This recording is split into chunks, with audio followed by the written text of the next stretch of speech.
And the candles glitter like you're in a thriller. Heart goes pum pum pum. Ghostly figures, they can get so bitter. Sure you want to enter, you can turn back now. You don't know where I've been. What's going on inside? Where the monsters like to come alive, come alive. Do you really wanna know me? I'm really not that cozy. It's up to you, so you decide, you decide. Would you love me at my worst till the coffin's in the dirt? Try to break me like a curse, you know that will never work. I'm a little bit absurd, I like dancing on the verge. Anyone can love a pretty little mansion, but could you love a haunted, haunted house? Or could you love me now? A haunted, haunted, I'm a haunted house. A haunted, haunted house. If you'll just take it out. A haunted, haunted, I'm a haunted house. Na na na na na. Broken windows and a warning scribbled on my wall saying that you better turn around. Wouldn't be the first to try to burn me down. You're blue, you too. Would you love me at my worst till the coffin's in the dirt? Try to break me like a curse, you know that will never work. I'm a little bit absurd, I like dancing on the verge. Anyone can love a pretty little mansion, but could you love a haunted, haunted house? Or could you love me now? A haunted, haunted, I'm a haunted house. A haunted, haunted house. If you'll just take it out. A haunted, haunted, I'm a haunted house. Na na na na na. Na na na.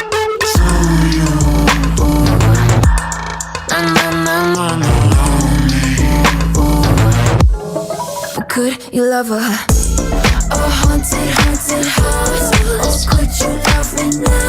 A haunted, haunted, I'm a haunted house. A haunted, haunted house. If you're just taking sides. A haunted, haunted, I'm a haunted house. My words till the coffin's in the dirt. Anyone can love a pretty little mansion.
Welcome to Journey Through the Gate, your paranormal portal podcast, as we delve into the many questions and wonders brought on by the supernatural experience. What's on the other side of the gate? Let's find out together.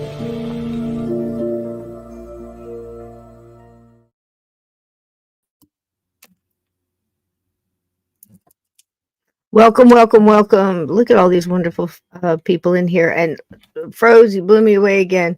The Poe image as your avatar. I love it, love it, love it, love it. It's cool when we do these things. It's like if we're doing even strange things like Dillinger or Lewis and Clark or the Revolution or whatever, I'd get so into it for like 2-3 weeks. Lizzie Borden, I was all about some axe murdering. You know, people leave me alone at work. I've got my headphones on and I'll just start laughing, and they'll say, you know, oh, what was that? You know, was it this or that? And I'm like, no, it's just, you know, what are you listening to? You know, axe murder, you know, axe murders. Or this one time it was Villisca axe murder, and my co-worker said something to me, and she says, what are you thinking about so deep? And I said, well, the amount of time it takes for somebody to, you know, to bleed out after such and such, and the carotid artery, and the strangling, and how long it takes, you know, for actual, you know. She's like, you know, she's like, how do you know how long it? I'm like, look, it's so, we're so weird. We're just so weird that and it's not that we like this stuff. I think it's like we want to understand it and what causes people to be so macabre or whatever. Just probably to try to prevent it, to try not to go so far down that dark rabbit hole, you know, that they did. Anyway, welcome in. Welcome in. I'm just laughing because of all the things that people don't ask me what I'm listening to at work anymore. And if, God forbid, if I got to go back and cut up Oasis to do a big, you know, bunch of flowers or something, and that's like this wet floral foam that you put flowers in. It comes in bricks. It looks like bricks, you know. And you go back there and you cut it up, and you've got a knife. And I go walking by with a knife, and the whisper, there she goes, she got a knife. I'll hear stuff like they don't think I can hear them because I had earbuds in. I just pretend I don't. Unless there's something and they say something, I turn around and I say something back, and then they go, does she hear us all the time? It's a true story. I'm sure Sun Tzu wrote that down somewhere. While wearing earbuds, do not let the enemy know that you can hear them. You know, let them keep talking. I love doing stuff like that. Never, listen, not everything is as it appears. So welcome in, Derek. I hope you're feeling better. Did you get extra garlic? Because I'm telling you, you got to stay on it. It's not, listen, people, it's not the herb's fault if it's not working. If you're not taking it enough. Look, I'm not claiming this or that. I'm not a doctor. Don't want to be. Don't even want to see one. Just, you know, be your own, you know, blow your own wind in your own sails and steer that damn boat, because people are going to have to learn to start doing that again. As the people we've been counting on, it seems to me somebody pulled a lever or pushed a button or something, everybody's going to start raving mad. So you might be on your own for a little bit. So the old ways, you know. So think about it, but you got to do it enough. You got to do it enough. So adult male, I'd be eating 4 or 5 cloves of garlic raw. Chop it, wait 7 minutes, chop it again. Why? Because it doubles the healing power, the acetylene inside. And that's what you want. And it's got to touch it. So I tell everybody, I do a salsa. Why? Why? Because if you mix the raw garlic with red wine or red wine vinegar. It takes it to a certain part in your body. I think it's your blood or your lymph nodes. If you take the raw garlic and you empty out a grape, you ever done that? Like you're trying to slip a dog a pill. So anyway, I'm looking at the chat instead over here. It doesn't matter. So you can chop up the garlic and put it in that and roll it up and swallow it, because you get it down into your lower intestines and it kills all the nasty bad bacteria there. But you get it past your digestive system. And then you add it with a little cayenne pepper, fresh if you can. Get some fresh peppers, dry them, just chop. You only need a little bit. That adds to it too and takes it someplace else. I don't even remember anymore. And then the olive oil. The olive oil also helps get it past some of your digestive stuff. So it gets into where the issue is. So if you have an infection, the garlic has to touch the infection. So if it's in a cut, it's got to be on the cut. It's got to be in your body, in the blood. So eat a salsa. I mix in a salsa, tomatoes, fresh tomatoes. Try to do organic. Get a chunky salsa, add to it, and do 2 tablespoons. If you're doing a clove of garlic in that, at least 3 times a day, if you're trying to back off something really bad for a couple of days, at least 3 or 4, maybe 5 in some cases. It's salsa. Eat the salsa. Eat the salsa. So that, helps, back away all these infections and things like that. Just look it up. Research. Raw garlic. Natural. I'm not going to say the word, because that'll probably isn't that terrible? You can get banned for saying a word that would help people. I just don't even know anymore. So welcome in. I'm going to get Steve in here, and we're going to talk a little bit about Edgar Allan Poe. We talked a little bit about him last night, and I think he's a fascinating character, and I hadn't talked to Steve about him in a long time, so I want to see what he has to say about it. And I think oh my goodness, the baby's here. Oh my goodness, welcome in, Steve Stockton. And hey, everybody. Hi. Got the boss man with me here tonight. How you doing, Sugar? Is he doing good? Look at him. Oh my goodness. Hey there. Oh my goodness. Hi, baby. He's trying to get after my beard. There he is. Look at him. Hi, Sugar. How's he doing? He looks beautiful. He's doing good. He's growing. Oh my gosh. You getting any sleepy right now? No, like he is, but not me. That's good. Got to try to time it when the baby sleeps, and he likes to stay up all night and sleep during the daytime. So trying to get him on a regular schedule, but he's fascinated with something over here that he said. There we go. Hey, Sugar, how you doing? Are you already telling ghost stories? You already telling him ghost stories to get him sleep? Yeah, he watches Baby Einstein on TV, and then he listens to my channels and stuff like that play in the background. That'll do it. He'll lay there and listen to it. He knows my voice. I bet voice. You that helps. As I read to him when he was in the womb. So yeah, recognizes your voice for sure. Yeah. If you have to back out, you can anytime. And listen, I've got some Poe stuff. I've got some Poe poems. We did some last night. We touched on the Raven. We had the magnificent Vincent Price did a Halloween special. Hi, Togo. Hi, baby. Look at him. Oh my gosh, I can't believe it. Time is flying. The finger, I think. Time is. Hi, Shogi. Hi, baby. Look at you. My goodness, he's so aware, Steve. You know what I mean? He watches everything and listens to everything and paying attention. Yeah, how's Mama? She's doing good. Yeah. Wow. I can't believe how much time has gone by Thursday, already. Yeah, he'll be 3 weeks old Thursday at 4:31 p.m. Wow. Chandler Stockton, my son, he was born September 5th, 4:31 p.m. Eastern time.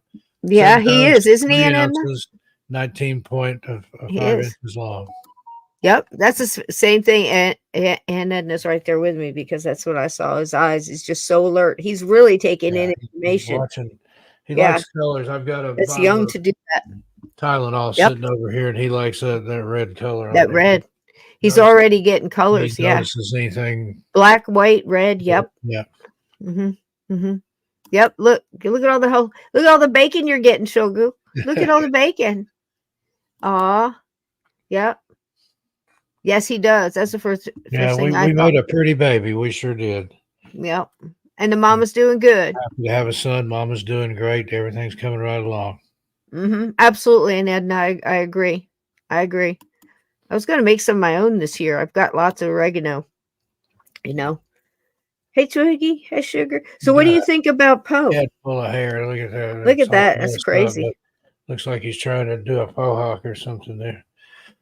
Poe. What? Got some interesting stuff about Poe. Always been a Poe fan.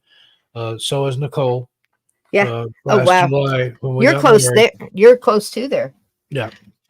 Last July when we got married, we went to Swan Point Cemetery in Providence, Rhode Island. That is the cemetery where Edgar Allan Poe proposed to Elizabeth. Oh, And wow. I also proposed there. And then we said our vows at Lovecraft's grave, which also happens to be at Swan Point Cemetery in Rhode Island. Wow. We Isn't asked that them if we could do it, and they said, no, you can rent the chapel, but that's for something different. So we kind of snuck and did it, but we had to be quick. I'm glad you did. I'm glad you did. Yep. I'll tell you what, if you tell your favorite Poe story, I mean, not that you can top that, that's fantastic, but you're right there in town. I'm going to run and go find my cigarettes. I'll be right back. But tell that and in the chat, there's questions about Holden and stuff like that. So just give me a minute. Okay. Get over here where I can see. Can you see it? If yeah. not, I can try to pull it up. I'll be right back. Hair, eyes, he is alert. Mom's resting. Thanks for all the compliments. Oh, he's getting mad. He's gonna get mad. There you go. Lost his pacifier there. But yeah, we're both big fans of Poe, and I thought what better place to propose than where Poe proposed to Elizabeth, and that's Swan Point Cemetery, Providence, Rhode Island. And Poe, even though he's a Baltimore fella, he spent a lot of time in Providence. And so that's where H.P. Lovecraft was from and wrote about and is buried there. And so proposed in Swan Point Cemetery. Then our plan was to go downtown, get our marriage license, and then come back. And as soon as it started getting dark, say our vows at Lovecraft's grave. So had a very goth style wedding there. That's very cool. Vow exchange, whatever you want to call it. Yep. Mom needs plenty of rest, that's for sure. Look at those feet. Look at those feet. Look at those foot. Look at those tootsies, baby. Like that. He climbed a rope with those. He's still got that reflex. I'm so happy. He's Look at looking at me. Look at you, baby. And I may have to go put him down a little bit. Yep. Well, I'll tell you what. I'm going to play this. What I've got is I've got a couple of. Last night we did. I don't know if you remember this, Steve, because we were both so busy back then. We were just, I know where you were. I was all over the place too. In the mid 70s, Vincent Price did an evening with Edgar Allan Poe. So he did one man play. Those very Shakespearean. On vinyl, I think. Very Shakespearean. Might have been bootleg, but it was good stuff. And he did a great job. And we were talking about it last night, how Vincent could just go off, and people used to know their lines and used to be into the part, and how he could pull off Poe. Yeah. And we talked about reading Poe and absorbing him that way, and then seeing film and movies and things like that, and that interpretation. So I think it's amazing how you can have so many different ways to take in Poe as well. It doesn't always pull off. Like we were talking about how some Stephen King books don't go into movies well, and books to film don't always work. But everybody seems to be deep into Poe. A lot of those Poe stories they did for I think it's Hammer Films, and one of those where they took and did like the comedies, The Pit and the Pendulum, and Peter Lorre, and there was one that had the Raven, where they had different Poe stories, the Cask of Amontillado, and just good stuff. Here is one that of his famous ones that we didn't do last night. We did The Raven. We did, oh gosh, I can't remember them all. Alone. I know we did a few other ones. And then, of course, Pit and the Pendulum, which is an amazing horror story, to wake up in a prison and, the rats and the whole thing. And how it ends is like he thought he was going to die, and he got rescued. And it's an amazing story, But here's another one that people often think about when they hear Poe. And even though I think it's supposed to be a love poem, it's kind of got a haunting nature to it. See what you think of it, Steve. Doggone it. Right after this commercial message. Right after this message. Here we go. A maiden there lived whom you may know by the name of Annabel Lee. Wait a second. Let me start that over again. Here we go.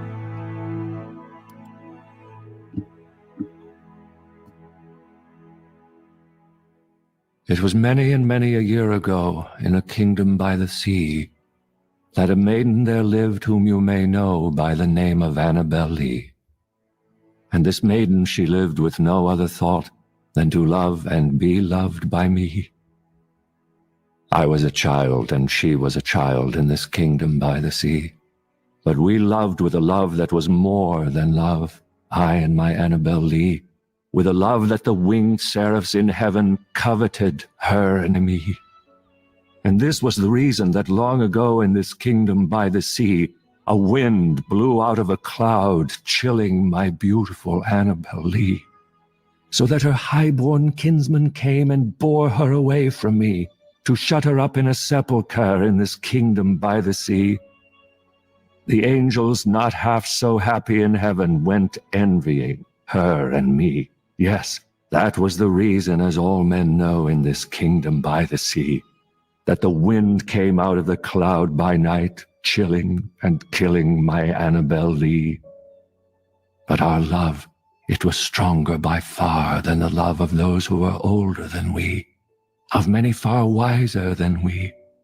And neither the angels in heaven above, nor the demons down under the sea, can ever dissever my soul from the soul of the beautiful Annabel Lee. For the moon never beams without bringing me dreams of the beautiful Annabel Lee, and the stars never rise but I feel the bright eyes of the beautiful Annabel Lee.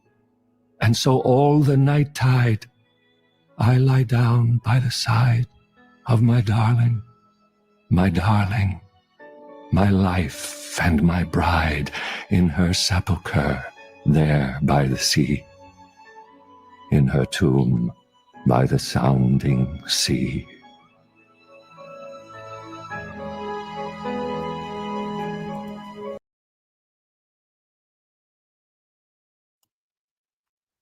Wow. That's Poe. Poe is as much a writer of the pain of finding love as losing it, of the happiness. To read some of his other poetry and short stories, to read about how much he appreciated the happy times, because he did have them. When he lived with his aunt and he met his cousin that he wound up marrying, she was 13. He was about 10 years her senior. You'll hear about that. That was a very happy time for him. He was not brought up in poverty. He in bad fortune maybe, but not poverty. Really, when he was young, his mom was a go-getter. She was a well-liked actress. She just married the wrong guy. She's got 2 kids. She's pregnant. He leaves her. Poe's about 3, I think. No, but maybe 2. And she's pregnant, and she's still working, and huffing it and providing. He loved her. He loved his mom. I forget what age he was, but you'll hear it tonight. I don't want to get the facts wrong, but she winds up passing of tuberculosis, and that was the first of a run of women in his life that would pass of tuberculosis, a long lingering disease, and he's had to watch all of this. So yes, all of the sadness is there, the melancholia, the loss, the grief, the pain and the torment, but the love is there too, and the light is there too. And we spoke last night about how all these things were happening to Poe, but it kind of made him a warrior. And that's why at the end of this, I know Steve's kind of going to be in and out tonight, and that's fine.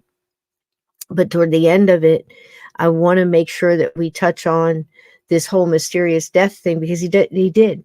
He left us with a mystery.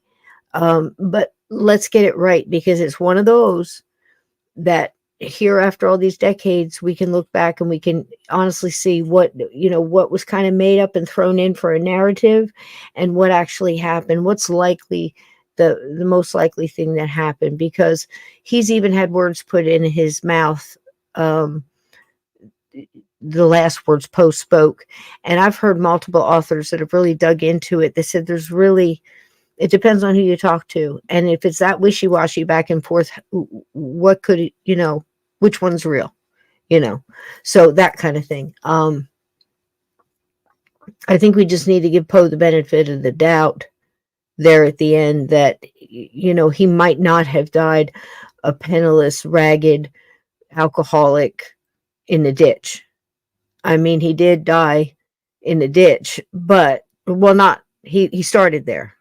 He died in a bed, but they found him in the ditch. But there's more to the story. And just like everybody else that we've dug around and we've found more to the story, Poe has it too.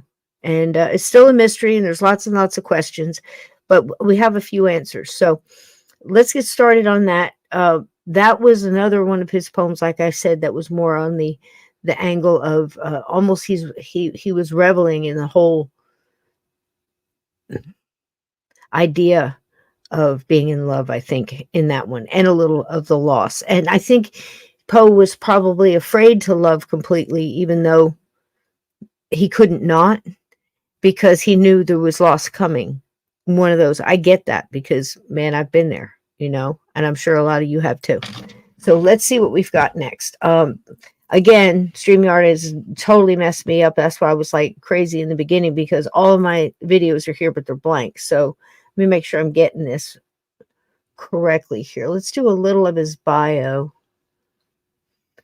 Is this one? Alone.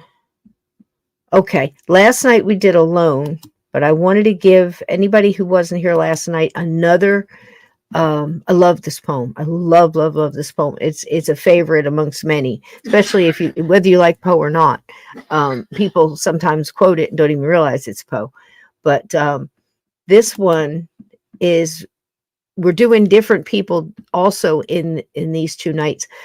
Different people doing Poe, whether it's acting or reading or did a film or whatever, and their interpretation as well. This one's a fun one. Let's see how this turns out. I hope this sounds good on this. Whew, that was awful.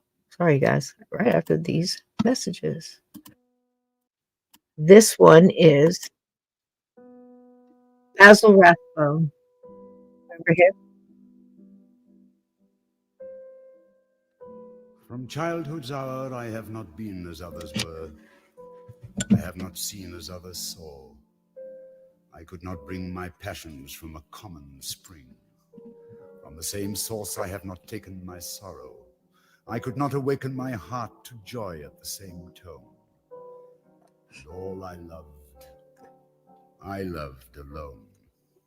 Then in my childhood, in the dawn of a most stormy life, as drawn from every depth of good and ill, the mystery which binds me still. From the torrent or the fountain, from the red cliff of the mountain, from the sun that round me rolled in its autumn tint of gold, from the lightning in the sky as it passed me flying by, from the thunder and the storm and the cloud, it took the form, when the rest of heaven was blue, of a demon in my view.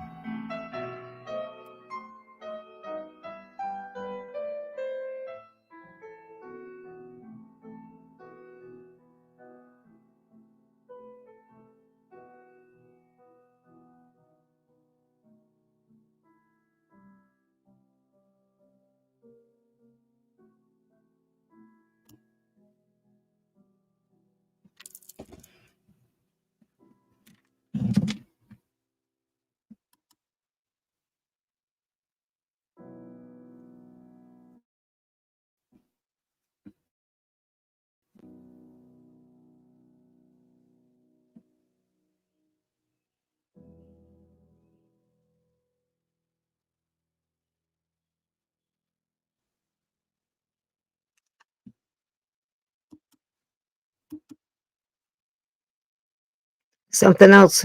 Basil Rathbone. If that isn't a blast from the past, I don't know what is. So there's another rendition. Last night, I believe we heard, was it Christopher Lee do alone? I believe it was.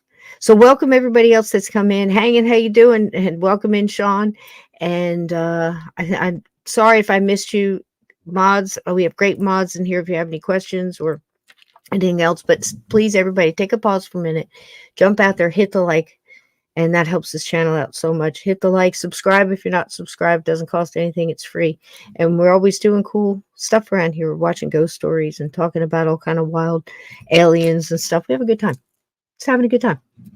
All right. So Poe was something else. So you're going to have to bear with me while I pull this one up because StreamYard dumped all of my vids. Shouldn't be that hard though. Here we go. And we'll see a little bit about Poe and his humble beginnings.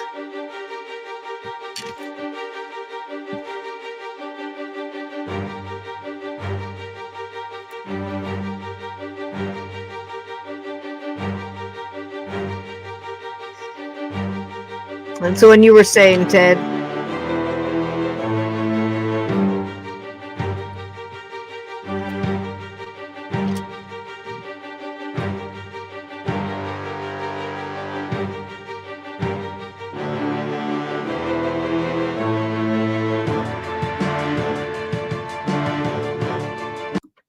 okay, now if you got to read that, it was, I told you earlier that his mom died and she had friends. Actually, it was friends who were more well-to-do. She was in the theater. And one couple, this couple, the Allans, took him in. At this point, she's got him and an older sister, I believe. And they did get split up, but two different families took them in. He went with the Allans. Now, he had a great relationship with his foster mom, as you're about to see. And he could never really please the foster dad. And you'll see that too. And I'm going to take you up into the point where this man, who we know for the Raven and the dark goth clothes, and for oddly enough, even though he's from Boston, everybody thinks he's had a really deep English kind of Charles Dickens-y kind of accent. Blows my mind.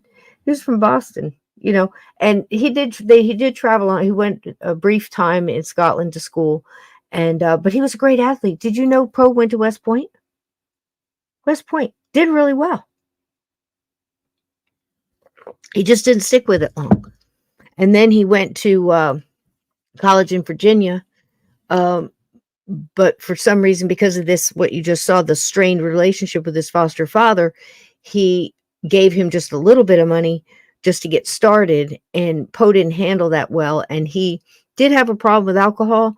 But as you'll see, we're starting to understand now that he had some kind of a problem with, it wasn't so much that he was an alcoholic, it was that if he drank anything, it affected him differently.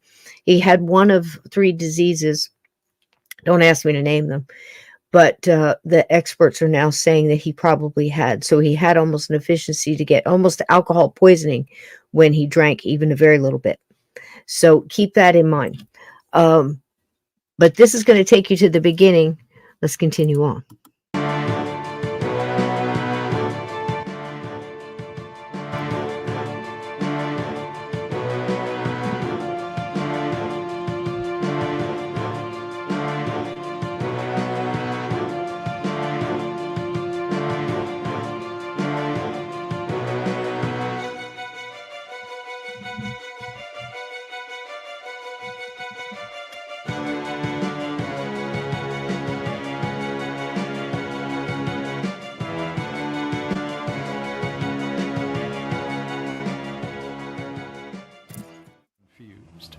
He was born in Boston in January 1809, the second child of actors David and Elizabeth Poe.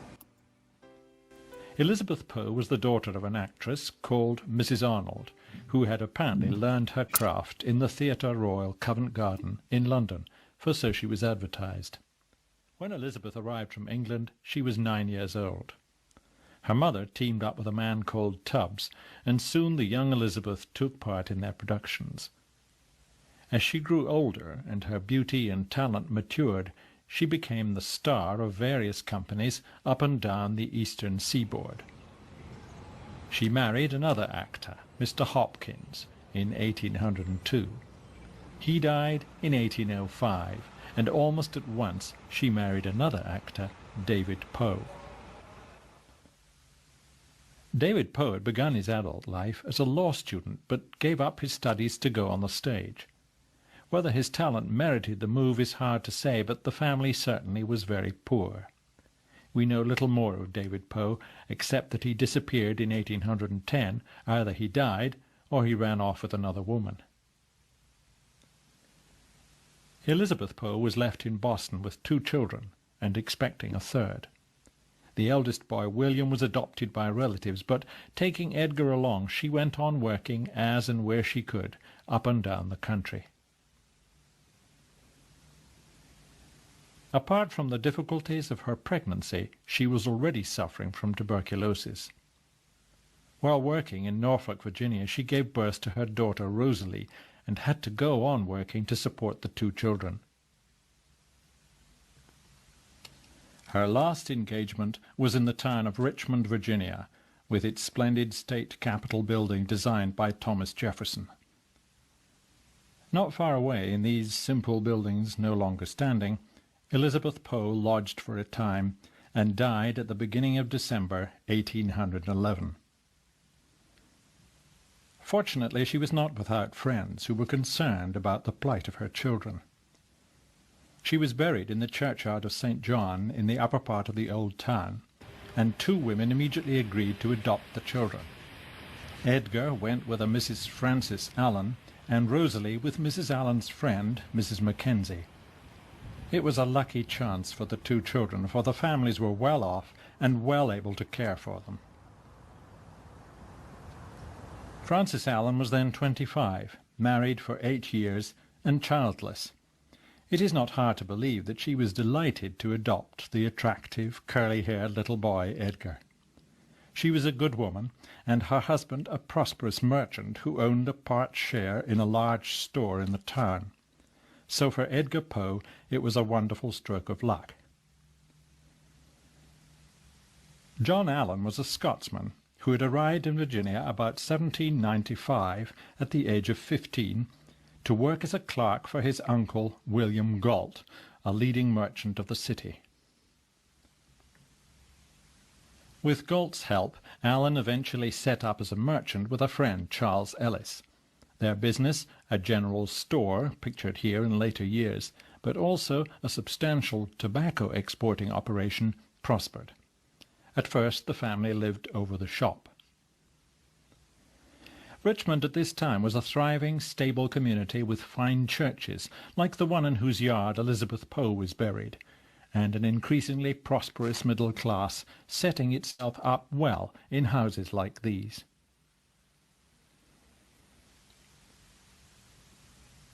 The Allans went to this church, known as the Memorial Church. It was built to commemorate the death of nearly 90 people who died when the theatre, which used to occupy the spot, was burned down. This happened only a few weeks after Elizabeth Poe's death, and of course she had often acted in the theatre. Poe later remembered the rather overbearing preacher pictured in this silhouette and the pleasing elegance of the social life surrounding the church. Enjoying its status as a seat of government, Richmond had good schools, and to these the little boy was sent by his foster parents, Mr. and Mrs. Allan.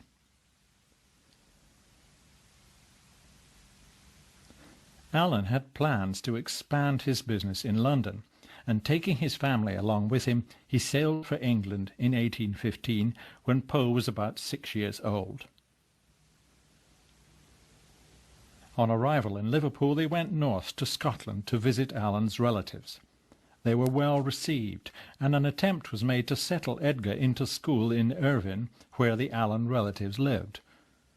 Although he had a young cousin to study with, when his stepmother went south to London, he wanted to be there too. So after about a couple of months' schooling in Scotland, he went to London. They settled in Bloomsbury, in comfortable lodgings, but the London of 1815, with the Napoleonic Wars just over, was an expensive place, and Allan's business affairs did not prosper. However, he sent Edgar to the best schools he could find, including one in the little village of Stoke Newington, to the north of the city. In the Manor House School, Edgar did well, and his foster father seemed pleased and ready to spend the considerable sums Edgar's schooling required. Back in Richmond in 1820, after the failure of his English ventures, Allan was almost bankrupt. With the help of his uncle Galt, he survived. For Edgar, it was the best time of his life. He grew up in every respect. He became an excellent swimmer, for example, here in the James River, pictured today a mile or two above the town. Can you imagine him swimming across that, Steve? I mean, No, he was kind of frail, and he always thought of him that way. But I can't imagine anybody other than a top condition athlete swimming across that. yeah. And first of all, ew, because you know me and rivers and quicksand and all that mess. I'm not putting my feet in anything I can't see the bottom. That's number one. Yeah. So kudos to him for, he was this way. Mark Twain was this way. Seemed to be a lot of these guys jumped in the river to, I guess, prove themselves or get one with nature, or I don't know. There's a pattern. I don't know. It would be like George Washington. He threw a silver dollar across the Potomac. Yeah. Yeah, swim, hell, I'll just throw a dollar. You swim. Yeah. Take one of the boats. But that surprised me about Poe. And the fact that he went to West Point, he did well. He was wonderful academic. He always did good in school. He went to good schools. These people had some money and they put him in good schools. So, if you're thinking about Poe, you have to woven in, a very well-to-do lifestyle. He was used to being able to do things in a certain higher middle-class lifestyle, let's say, certainly not rich, but, when Allan, the foster father, really wanted Poe, that story where dad wants me to be, take over the business and I want to do something else kind of story. It wasn't, people make it to sound all kinds of thing. But I think the worst thing that happened between the father and the son was he didn't think much of Poe, and Poe never got the respect. It's a typical, certainly not the only father and son story like that, So that's really all it was. And he never got really a chance. Now the father's looking at Poe as a disrespect because he didn't go the way he wanted him to go, and just basically cut him off. When he died, he left him nothing. When he sent him to college, he only gave him a third of what he needed just to get it started. So Poe took some gambling was huge at that time. Everybody's gambling. And Poe, for some reason, is throwing away money, right? And trying to gamble, and he's not doing so well. So what he's doing to survive, and you'll hear about that, is he's using his father's name and racking up the tab, right? So he's getting clothes and he's doing the things. He's not outrageous, just, living. And what little money he does get, he's gambling. So this doesn't work well with the dad. The dad finally comes through probably at the end of the year, cleans up, pays half of it. So Poe's constantly in debt, and they pretty much separate at the end there. And, there's some letters back and forth, and one surfaces, the dad sees it. And I think Poe said something in reference to his foster father that he was often drunk. So at the last minute, Poe is about to get saved. He thinks he's going to get something from the foster father to pull him out of the hole. And an old letter resurfaces. The father sees it and cuts him out of the will. And now he's destitute. So what does Poe do? He writes stories out of it. So that's pretty much, you see what I mean? It wasn't this desolate, grew up in the workhouse and that kind of thing. It was totally different and not the sickly, frail flower that people painted him at either. Like, I always had that. What I always pictured him as. Yeah. Sickly and it was liked his laudanum and his things like that. Yeah. Yeah. And no, a lot of that is just I'll be right back. I've got a diaper delivery. Go ahead. Door. So yeah, but a lot of that is just made up, thrown in for the narrative. Now, toward the end of the life, I'm seeing everything is put in the chat here. You're not wrong, but I think I can fix it toward the end, at least what we know, because every time I finish one of these shows, I tell you what, out of all the research that I've done, this is what most likely happened.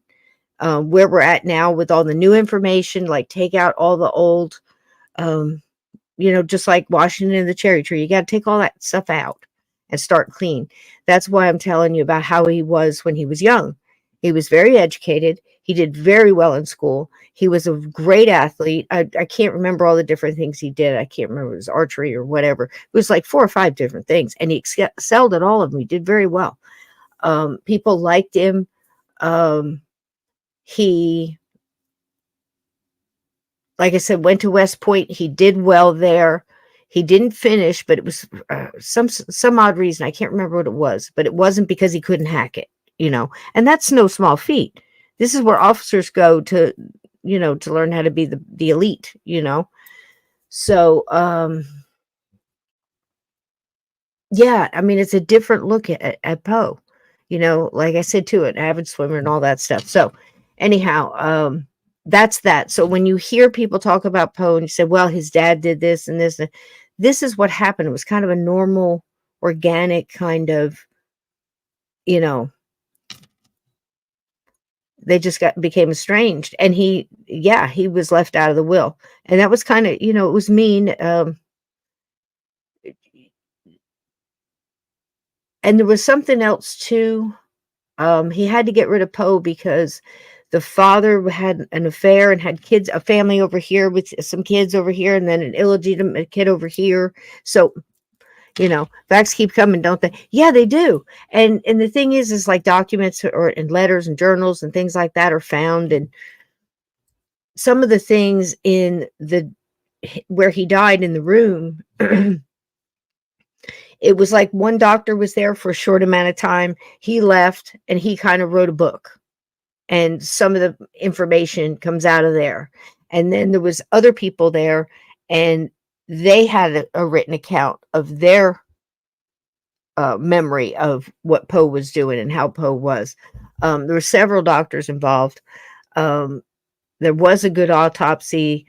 And then, just like a lot of these stories, then there's stuff like his hair survived. And because in those times people did that, they cut a piece of hair and passed it out and wore it in lockets and things. We just did a story not too long ago. Peggy Shippen had a lock of Andre's hair when she died in a locket, right? And when we did Liberty, it's not uncommon, but it could be DNA tested, it could be tested, and there was no alcohol found. So many people, and again, what does that mean? Was it too old? Was it a good test? Was it, but it can be said that was a finding. So, you be the judge. There were some other things with how his body was reported and really isn't the truth. And it is found later on within his skull. When they picked it up, why they're picking it up, I couldn't tell you. Why can't they just leave people alone? I don't know. But they did. And when they picked it up, there was a rattling. And there was this big controversy back and forth that, his brain was preserved and all this. No. He had a tumor in his head. Your guess is as good as mine. Where it was, what it was pushing on, made him bipolar, made him, susceptible to alcohol, allergic to some things. I don't know. But these are facts seen by many doctors. That was their finding. They believe it was a tumor. So that also leans on everything. So this is just a man, very misunderstood. And we'll get into the actually where he was found and everything else at the end of his life here in a little bit. Did you have anything you wanted to add there, Steve? You okay? You ready to roll? Yeah, I'm ready to rock and roll. I had to go pick up those diapers downstairs. So You need those, baby. Don't leave home without them. in the middle of the night. Don't leave home without them. Actually, there's a 24-hour pharmacy. I could get them delivered anytime, but I'd rather They're go so ahead little. and have them wait. They're so little. The newborn, the swaddlers. I'm sorry, but he's prettier than that baby. All day long. I always said that too every time I bought diapers. So Poe's talent for writing was evident early on. He began writing poetry as a teenager, and his first collection of poems, Tamerlane and Other Poems, was published in 1827 when he was just 18 years old. His early works were heavily influenced by the Romantic poets, particularly Lord Byron, whose dark and brooding style resonated with Poe's own sensibilities. He was something. Besides reading and writing, Poe had a keen interest in science and the natural world, big into nature.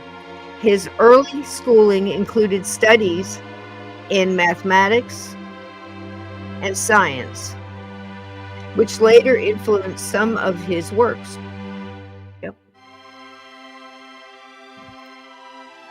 He was a great student, and I can't believe the West Point thing blew my mind, because that's saying something. Yeah. It's saying That something. was and it still is just an incredible military academy. Yeah. Absolutely. Those cadets are hardcore and known for their bravado and strength and dexterity and things. And they're a lot of officers and a lot of presidents came out of West Point. Absolutely. You want to read this one? Can you see it? Yeah. I'll make it go slow here. Okay. Ready? Yep. Imagine young Edgar, a solitary figure, wandering the misty moors of Scotland or the ancient streets of England. His mind already teeming with dark tales and poetic musings. His voracious appetite for books fed his imagination, while the tragedies of his early life cast a shadow over his soul. Sorry, it's going just a little too slow. I'll let it get a little bit ahead. Get a little bit ahead. There you go. Shaping the themes of loss and melancholy that would permeate his later works. That's the hardest thing in the world to get that damn time, and it's either too fast or too slow. It's hard. It's hard. I'm telling you. Prompter that I use when I'm doing stuff in it's hard. Too fast or too slow. I've got one that listens to me talk and it goes along with it. That's the best. That's way the best. That's the best. Auto scroll. Now look, get it right. Would you swim across this shit? I would. No, I would. You couldn't pay me. You could shoot me in the head. I wouldn't do that shit. No way. You push me and you better be gone when I get out. I'm telling you right now. Lived in the large house pictured here at the back of the Capitol building. I'm serious. Poe developed a passion for her, and when she suddenly died in 1824, he was devastated. She inspired one of his best-known poems, written in later years, to Helen. He was already at 15, precocious and reading and writing poetry. Poe was much loved by his foster mother, Frances Allan. He was still sent to the best of schools, mixing with the best of society, in spite of his stepfather's considerable financial difficulties. However, his relationship with John Allan was never an easy one. Allan never formally adopted him, in spite of his bringing the boy up in the heart of his household. It was always assumed by the outside world that Allan looked on Edgar as his son and heir. A school friend later wrote, "Mr. Allan was a good man in his way, but Edgar was not fond of him. Often, when angry with Edgar, he would threaten to turn him adrift. He never allowed Edgar to lose sight of his dependence on his charity. Allan was a meticulous person and kept all his correspondence. In one astonishing and revealing letter at this time to Poe's brother in Baltimore, he says of the young Edgar, "The boy possesses not a spark of affection for us, not a particle of gratitude for all my care and kindness towards him."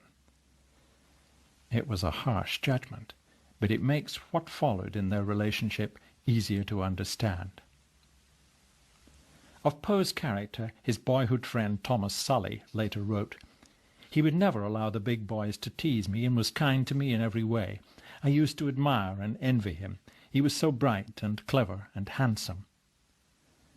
Another friend, Tom Ellis, wrote, "There was not a brighter, more graceful boy in the city than Edgar Allan Poe."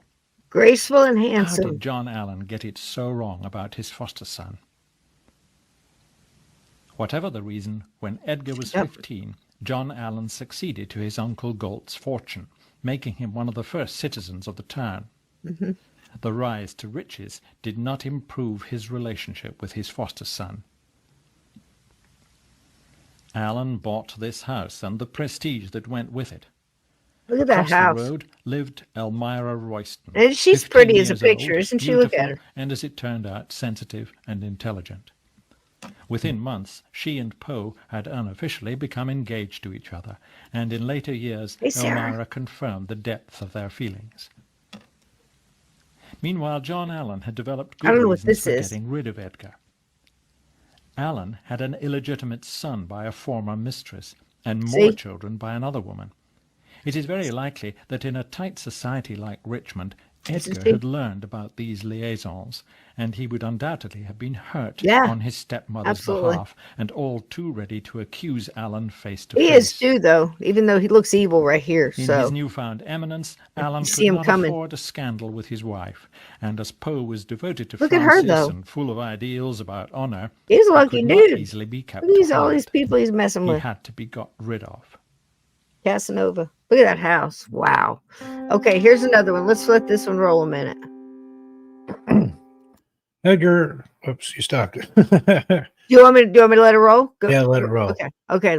All right. It's all you, baby. All right. Edgar Allan Poe attended the University of Virginia, which was founded by Thomas Jefferson in 1819, for just 1 year, from February 1826 to December 1826. Outstanding.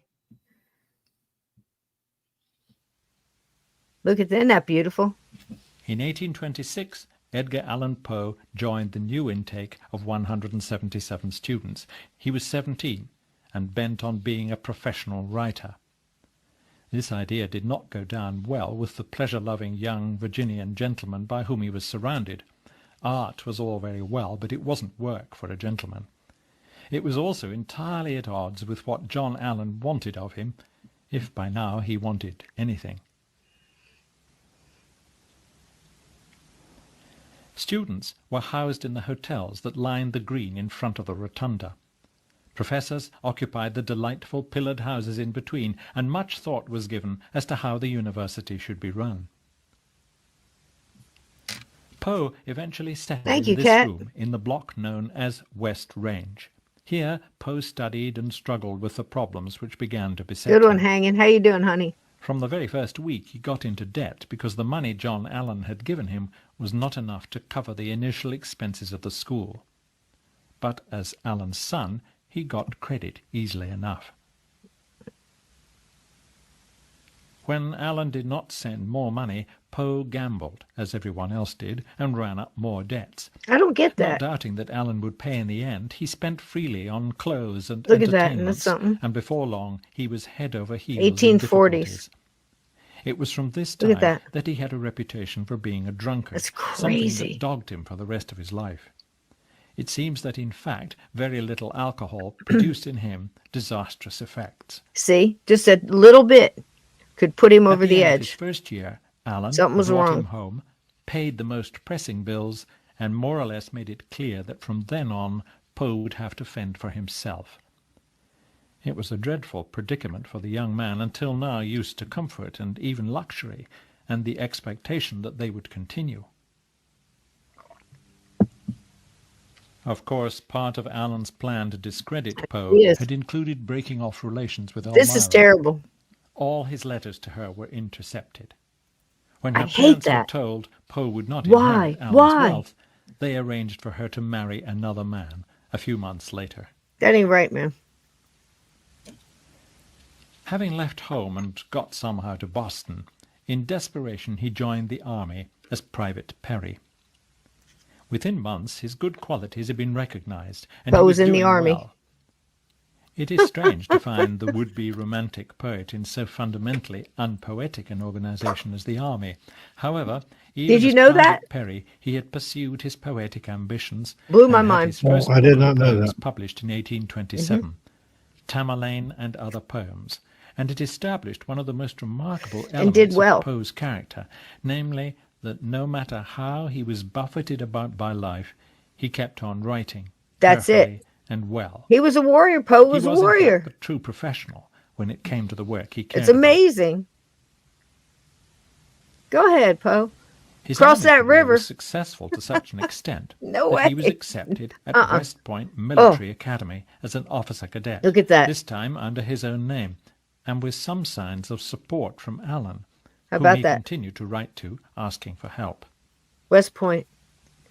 So Benedict Arnold was going to give up. West Point sits high on the banks of the Hudson River, 50 miles north of New York, and is the training ground for the officer elite of the U.S. Army. At West Point, Poe did surprisingly well at first. Isn't it? It At blows your study, mind. on parade, and even when it came to discipline, Poe seemed to cope and almost to thrive. But his past was still hanging over him. That house. His Wow. foster mother and his greatest ally, Frances Allan, had died. Tuberculosis. Surprisingly, John Allan, feeling perhaps that the army was not such a bad way to keep him out of Richmond, had sent some money to help him. Poe had felt encouraged. Poe might well have continued to enjoy Allan's support at West Point, but he had unfortunately written a letter to an earlier creditor, in which he had described John Allan as not very often sober. This letter had reached Allan, who was about to remarry. In a fury, he broke off all connection with Poe, I have. who then determined to have himself thrown out of the army. A few drinks too many, and a few rules broken, and it was done.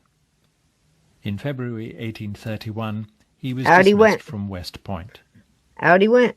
He turned to his surviving Poe relatives in Baltimore. With them he was to live in the little house in Amity Street and establish his reputation as a writer and editor. Look at this little house.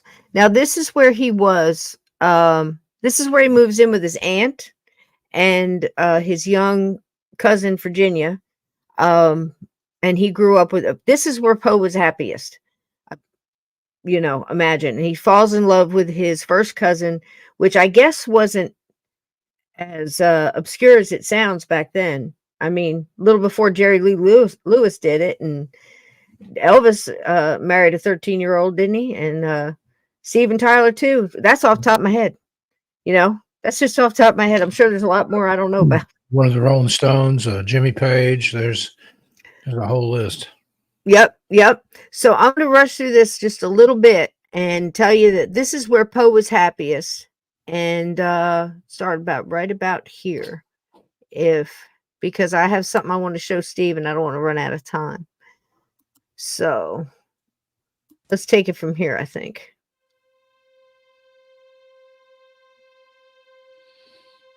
Tell me when to stop it. I just let it roll. Okay. One of Poe's early poems that touches on themes of loss and sorrow is Alone. This poem, written in 1829, reflects Poe's feelings of isolation and melancholy from a young age. From childhood's hour, I have not been as others were. I have not seen as others saw. I could not bring my passions from a common spring. From the same source, I have not taken my sorrow. I could not awaken. My sorrow I could not awaken. My heart to joy at the same tone, and all I loved alone. That's the Very most. melancholy, bittersweet indeed. Isn't that beautiful? It's just. I think that's one of my. I don't know. I think every time I hear a poem, I think, man, that's my favorite. That's my favorite. That's my favorite. You know, you forget about In this one or Richmond, that one. Poe was told by letter that Virginia was to go to live with a cousin, Nielsen Poe, and his wife. There she would be looked after and educated. It seemed that the rest of the family were out to protect her from him. Poe wrote to Mrs. Clem, This is important. "The tone of your letter wounds me to the soul. Oh, auntie, auntie, you loved me once. How can you be so cruel now? You speak of Virginia acquiring accomplishments and entering into society. You speak in so worldly a tone. Are you sure she'll be more happy? Do you think anyone could love her more dearly than I? My dear auntie, I cannot advise you. Ask Virginia. Leave it to her. Let me have, under her own hand, a letter bidding me good-bye for ever. And I may die. My heart will break, but I will say no more." Now, that's important because of this. The two theories, after going through all of them, and again, I'll let you hear how they say it here. Listening to authors and people like, that have been doing this all their life and wrote a book and tore apart other things and said the origin of what do you call that, Steve? That little factoid that just gets taken and they run with it, and a whole genre is built off of it, such as he had rabies, which there's so many people that are still with that, and that's it's understandable because so many authors are still sticking with that. But at the end, you have to look at the fact that he was drinking water while he was in that room, and you can't take water when you have rabies. You reject it, which is part of what kills you and drives you mad. Back then, one of the other names for it was hydrophobia, literally Yeah. fear of water because it hurts so bad to swallow. Just the mere sight of water will send you into convulsions. It's those deep facts that don't shift and don't change. You can actually go back and, the autopsy, and then taking the autopsy on top of whatever you want to call that after they dug him up again, putting that together, the facts kind of solidify that he was the big thing with Poe is toward the end there, he was very into temperance. He had taken a pledge not to ever drink again, and he wasn't going back on that. He had a wonderful life with Virginia until she died of tuberculosis. He lost another one. That's his Annabelle Lee. So that's a fact that can't shift. Okay. He was doing really well, but he did this thing on the last day of his life where he was going out to get some papers signed. From Philadelphia to New York. He was going to see this girl where he had hooked back up with this one after their letters got confiscated, and she was going to marry somebody else because he didn't have any money and all that stuff. They finally were going to get back together, and like more of a loose promise. They weren't officially engaged again yet, but he was going to see her. He saw a doctor. Her report was when he left her room, her home, whatever it was that he looked sick, but he left her and went and saw a doctor. It's so much reported that what magazines he looked at in the doctor's office, he wasn't going there to see the doctor because he felt ill. The doctor didn't say he was ill. They were there for something else. He was meeting him for something else. It had something to do with the writing or the book, one of the books or something along those lines. I can't remember. But there's some great novels that have just been written in the past, like, say, 5 years about Poe that take all these facts into consideration. And I think if you had a definitive on what you think happened to Poe at the end, I think you should read one of these. They're really easy to find because they're, pretty much brand new. If you go back 10 years, 20 years, 30 years, they had it figured out to, he was an alcoholic, and he did so many things he didn't do because the facts take all that out. Okay. It's pretty much shown through everybody's journals and wrote their books and one-on-one witnesses that actually, are saying the same thing instead of contradicting each other. Because if there's two people in the room and they're both saying something different, you got to throw it both out, And that's, saying he was a drunkard at the end and all this other stuff, that he just went on a binge and got caught up or whatever. It's really, he was worth the doubt, the benefit of the doubt. You know what I mean? Because a lot of those facts are coming out and making it look a little bit better for him, and he really didn't grow up a degenerate and sad and all the time and everything. So it's best just to, remember people the way they actually were. So let's power through to the end of this and see what they're saying about, so I could bring this other stuff up. He set off unaccountably on a journey to Philadelphia. Here it is. Baltimore. On it, he appears to have begun drinking. He, who could not take even a small amount of alcohol without being severely affected by it. I don't think he did. Got to Richmond and met again, of all people, Elmira Shelton, his boyhood sweetheart, and now a rich widow. Boy, she took a hard turn, didn't she? He certainly wanted to marry her. But before it went any further, he abruptly took a hard left. Town. Whoa. Sorry. He was next found lying in a street in Baltimore, suffering from an illness never quite defined, which within a few days had killed him. Mysteriously, he was not wearing his own clothes. Mrs. Clem read of his death in the newspapers. His end has some of the mysterious qualities of his own stories, which are the best guide to his character. In Edgar Allan Poe, America had its first truly great imaginative writer. In his own genre of horror and suspense he remains unmatched, and in his professionalism and high artistic goals against all odds, he set standards which are his own best memorial.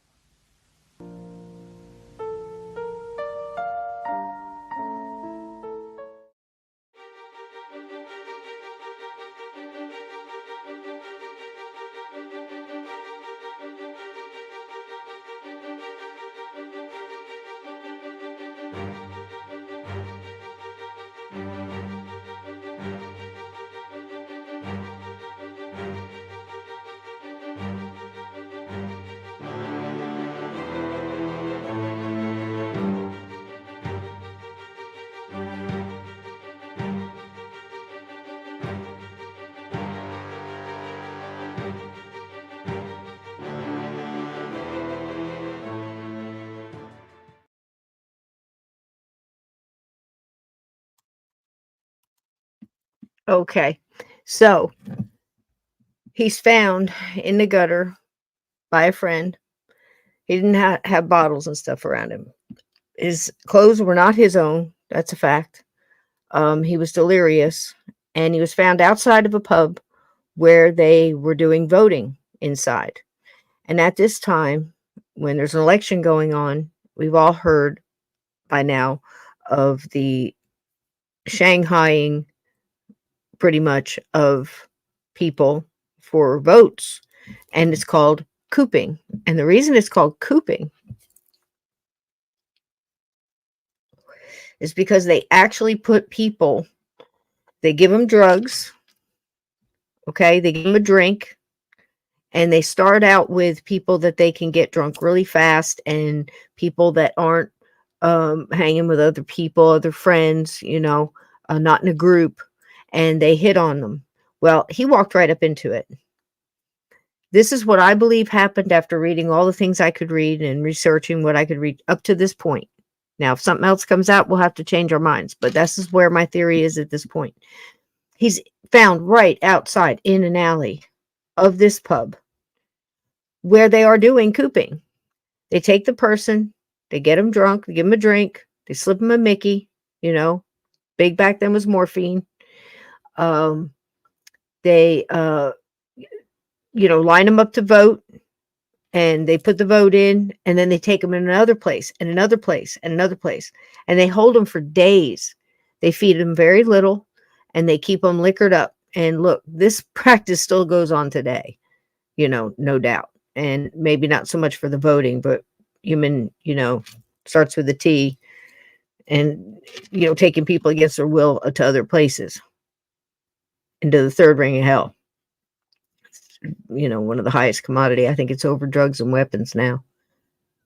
So I think they got him.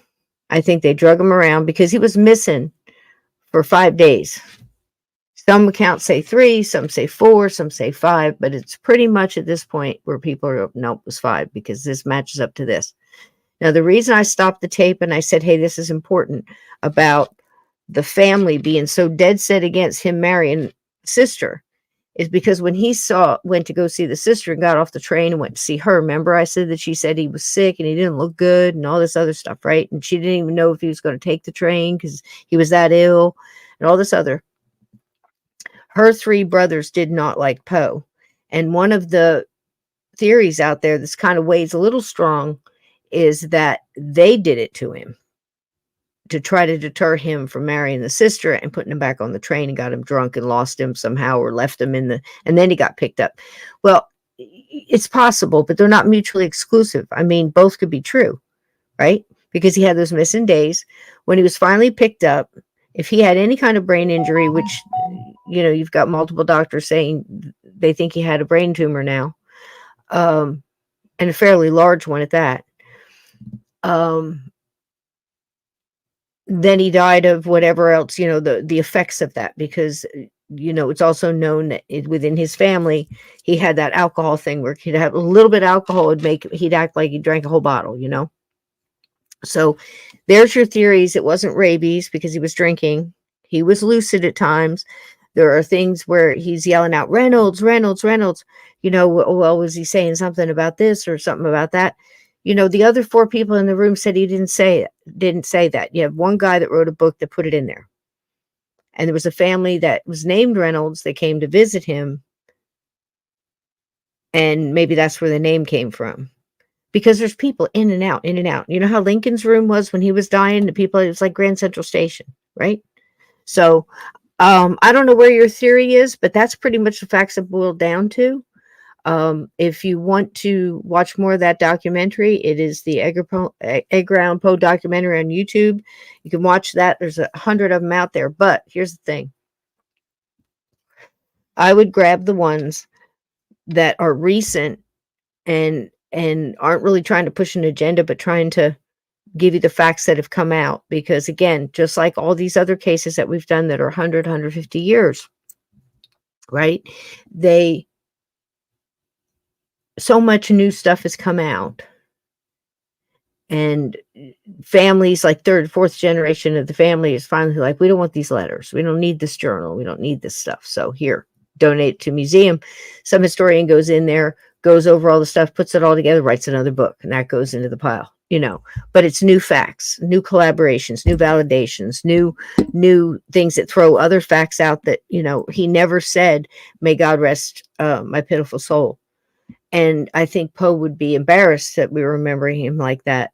What were his last words? I couldn't tell you, but there's at least several people that were in the room that said, something different. So like I said, these 3 or 4 authors out there, I think they're all good books. I don't want to promote one over the other, because your style, but they are using the new stuff that's come out. And I think it's good. They're coming to great conclusions. They're at least throwing out some stuff, like the rabies where that was something an idea that somebody threw out there and then picked it up because it's also very scary. But I think Poe really surprises us all when we find out he went in the Army. He was in West Point. He could swim in that nasty river, taught himself to swim. Oddly, like, Mark Twain. It's just odd that. So anyway, I've got one more for you here. And it's always good to remember the author in his own words. That's not it. How y'all doing? So what do you think killed him? Do you think it was alcoholism? Like I said, his hair was tested. That was I don't want to say recent, probably in the past 30 years or so. No alcohol in his system. Crazy, right? I mean, you think And then you start digging in facts. Oh, I wanted to show you a little piece of this. This is kind of cool. This was done in 1909. There is no, let me get it bigger. There's no sound. And this is telling you that they lost the cards to it. And I think what that means is that this was a snippet of a silent film done about Edgar Allan Poe in 1909. And the cards they're talking about that they lost, they would cut this and put in those black and white chalk looking things where it would have like what the woman was saying. And this is about the death of Annabelle Lee, if you can believe it or not. And it was a film that was made, like I said, about Edgar Allan Poe and his life and how he was a writer. And, she's dying of tuberculosis and it's horrible. And, the drama he went through and, wrote these wonderful stories out of his grief and his horror. And it was supposedly very popular back in the day. So I thought you'd be very interested to see that. That was crazy. Let me move it through here a little bit faster. We don't need to see. Here he comes. Here he comes now. Here comes Poe. It's not funny, but it's funny because I'm looking at this. This is 1909. I mean, imagine. Oh my gosh. Look at this man. He's putting everything he's got into this. So is she. Look at her. The author, the struggling author. Incredible. But this goes on and on. It is available if you want to see it. It goes all the way through where he becomes here he is. He's in the office. He's collaborating and he's working on the magazine and he's a literary critic. And this is supposed to be his friend who he thought was his friend, but when Poe died, wrote a horrible eulogy about Poe. And honestly, that's where a lot of the stigma on Poe started, when his friend wrote the eulogy of his death. And it's just be careful who your friends are, you know what I mean? And this is available on, it's crazy, but archives.org, the Internet Archives. So the stuff that you can find is absolutely amazing. All right, let's get rid of that one. Hey there, buddy. Hey. So with all that being said, what do you think? Before I pull this last little surprise up here for you, what do you think about Poe? I think we've learned some stuff about him, and I knew quite a bit about him. I was introduced to him at a young age. My mom read Annabelle Lee to me when I was probably in second or third grade. Oh. Off I went. She was a huge fan, so came by it honest. Yep. Yeah, right. Isn't that crazy? 1909, the silent film about Poe's death and what his trauma and what he went through. It was actually very good. It's very well acted. It's almost like you don't need the words. But there was somebody we saw last night. Now, a lot of people got introduced to Vincent Price, and some people were like a big fan. But I was describing to him, Steve, how he went from, well, he was always that thespian. He could drop into Shakespeare just as fast as anybody else. And the performances that he did for that television special, I believe it was a Halloween special. And it was an evening with Edgar Allan Poe. And he, like I said, he did The Raven, he did The Pit and Pendulum, The Telltale Heart, and something else. I can't remember. I think it was Amontillado. And which is the craziest, scariest damn story about wine you've ever heard in your life, And he's changing like a Gary Oldman, like a lot of these Lon Chaney's and all those. So anyway, so I was showing him how the different people performing the same works, changes, but it's also Vincent, and how Vincent would go from those and then jump into those maybe in the later 80s, maybe early 90s. He would start doing those like Sesame Street. Him and Kermie hanging out, talking about vampires and stuff, he would do these specials and host, those kind of shows. You know what I mean? And he'd have a whole nother personality where he just had fun with it. Do you know what I mean? Yeah. But he could be that serious, scare the living shit out of you, talking about rats chewing at the vines and their lips touching his skin with the pendulum coming down, and just have you sweating in your seat because he's such a good actor, you know. But he can have fun with it too. And I think we've lost a lot of that, you know. Do you remember those specials? Oh yeah. And then I think it's Alice Cooper. He was on the Alice Cooper Halloween Yes. special too. Yeah, I've got a copy of that floating around here somewhere. Do you really? Do you have a copy of this one? Let's see. Of course, Lon Chaney. Wait a minute. Wait a minute. Here we go. I don't think I have a copy, but I have seen this. Fantastic. I thought we could watch a little bit on the way out. Because so many people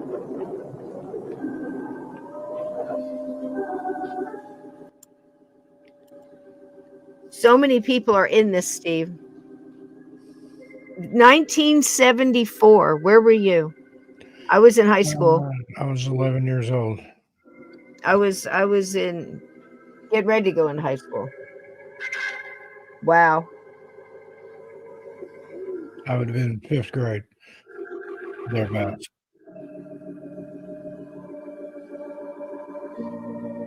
I must have been in 6th. That's where I was. I was in Wall Intermediate. Here he is at his finest. At his finest. All the movies and stuff too. But this is just another Good evening, ladies and gentlemen. another part of Vincent. I'm Vincent Price, and welcome to my world.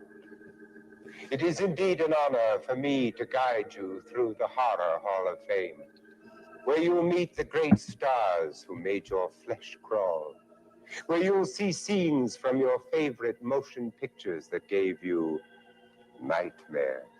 This is And fantastic. actually feel the presence of the slimy, shadowy shapes that brought cardiac arrest to the masses. What's that you say? You don't believe there is a Horror Hall of Fame? Try and move your neck. For those of you who are faint of heart and weak of stomach, I must warn you, this program is filled with chills, suspense, horror, the weird and the gruesome. It's a lot like Let's Make a Deal. Tonight you're privileged to be the first to enter the Horror Hall of Fame, an evening I'm sure you won't forget. Good evening, Zuckman. You're right on time. Do you remember these actors? It's been a long time, Zuckman. This one I don't. I'm not even sure who it is with that wig and stuff on. Is everything in order? Except you. Good. By the way, Zuckman is the curator of the Horror Hall of Fame and the world's foremost authority on horror. How's he not setting himself on fire with those candles? He was raised by a family of wealthy vampires. Some say he was born with a silver fang in his mouth.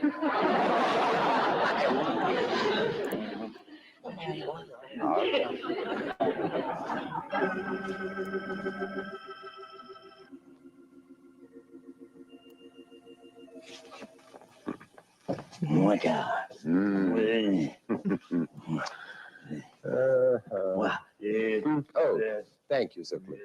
Thank you. Where did you see who he brings in here, Steve?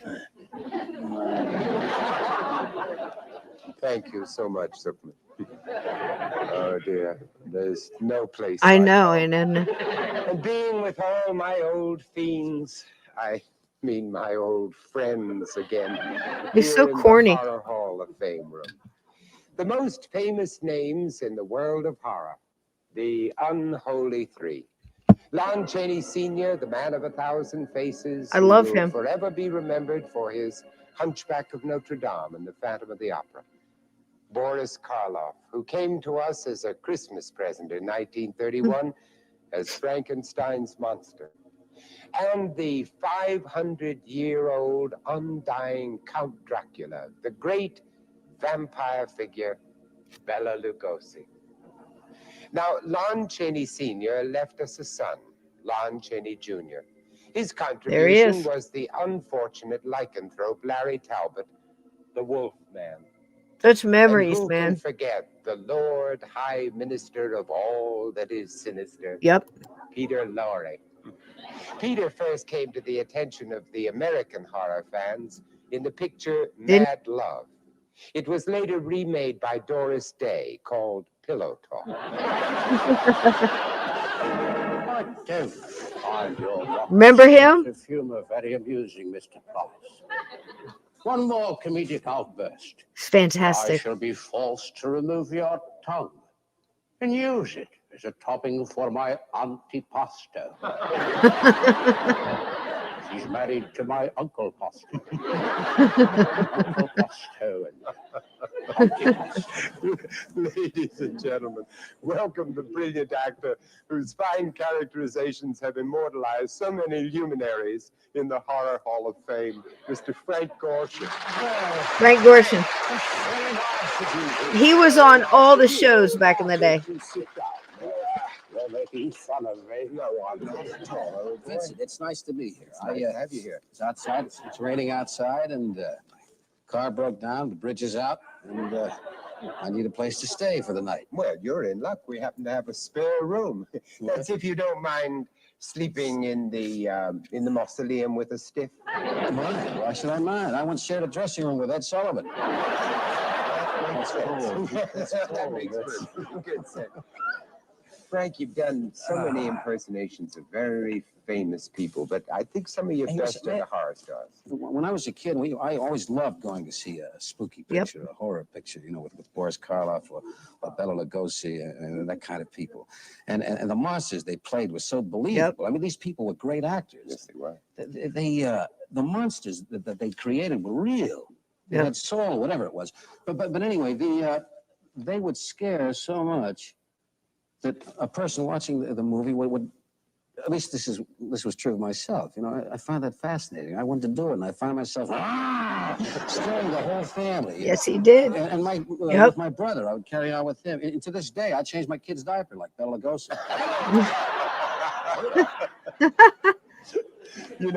It's time to change your diaper.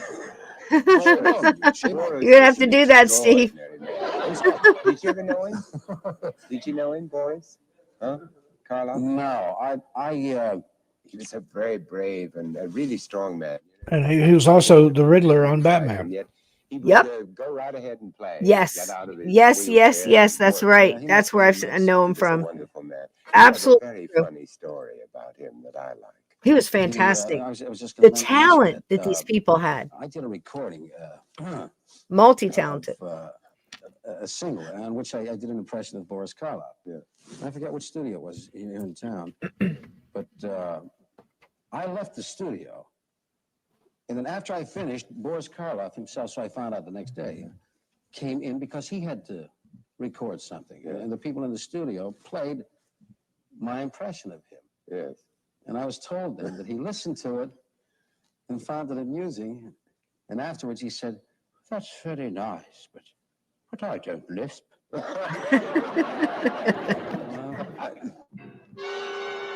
Who are some of the others? Peter Lorre.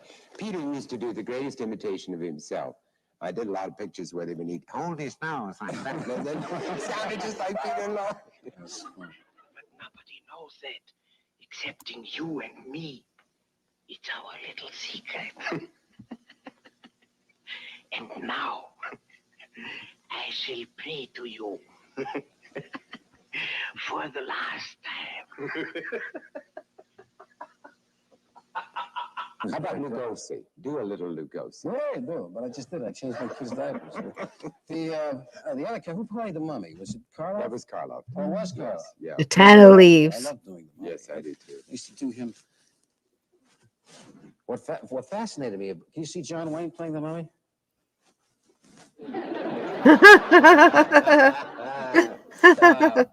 I would always love it was like in a picture, you'd see Turhan Bey or John Carradine cooking the tannel leaves.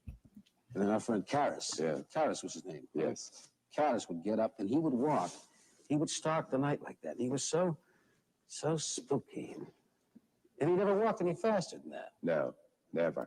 That always amazed me, because whenever he was chasing somebody, no matter how fast they were running, He caught them, though, eventually. He just tired them out. Lugosi, I think I would love to have met him, but as a matter of fact, I did do one personal appearance tour with him very early on in my career. And he was really a mysterious man. He never was around. He just sort of would disappear. He'd come out on the stage, and then nobody knew where he went. well, he turned into a bat. I think so. This vampire business, it has given me a great idea. Isn't this fantastic? Luna, in this new act, I will be the vampire. Did you watch me? Yeah, it's great stuff. Totally a different time. I was greater than any real vampire. It's spooky time, Steve. It's Halloween's coming. I'm digging up all kind of shit. The Horror Hall of Fame. Oh, that's We shall return with more chills and gore in a moment. Oh, how delightful. That should give me a chance to slip into my laboratory and have my neck recharged. Did you ever see me do John Wayne? They're all gone. God bless them. They're all gone. It's amazing. Look at this. Good. Isn't this great? Thanks to your hearty appetite, horror films have never been more popular than they are today. You got to dip out, Steve. I understand, baby. Just tell me. We'll stop it and say our goodbyes. As a matter of fact, we have a special wing in the I'll Horror go a few Hall more of Fame minutes. for today. All right. I'm about to nod off. I'm Films that have tired. produced I know you new are, and babe. exciting stars, I'll finish it like out with the England's gatekeepers. Peter Cushing and Christopher Lee, the current popular incarnation of Count Dracula. And, of course, this gentleman, bon vivant, art critic, gourmet, lady killer. Oh my goodness. He too will die under your knife. A few remaining minutes are all you have. Because when the acid reaches him, he will have a face. How freaky. Mine. Oh my gosh. Oh my gosh. Oh my gosh. Oh no.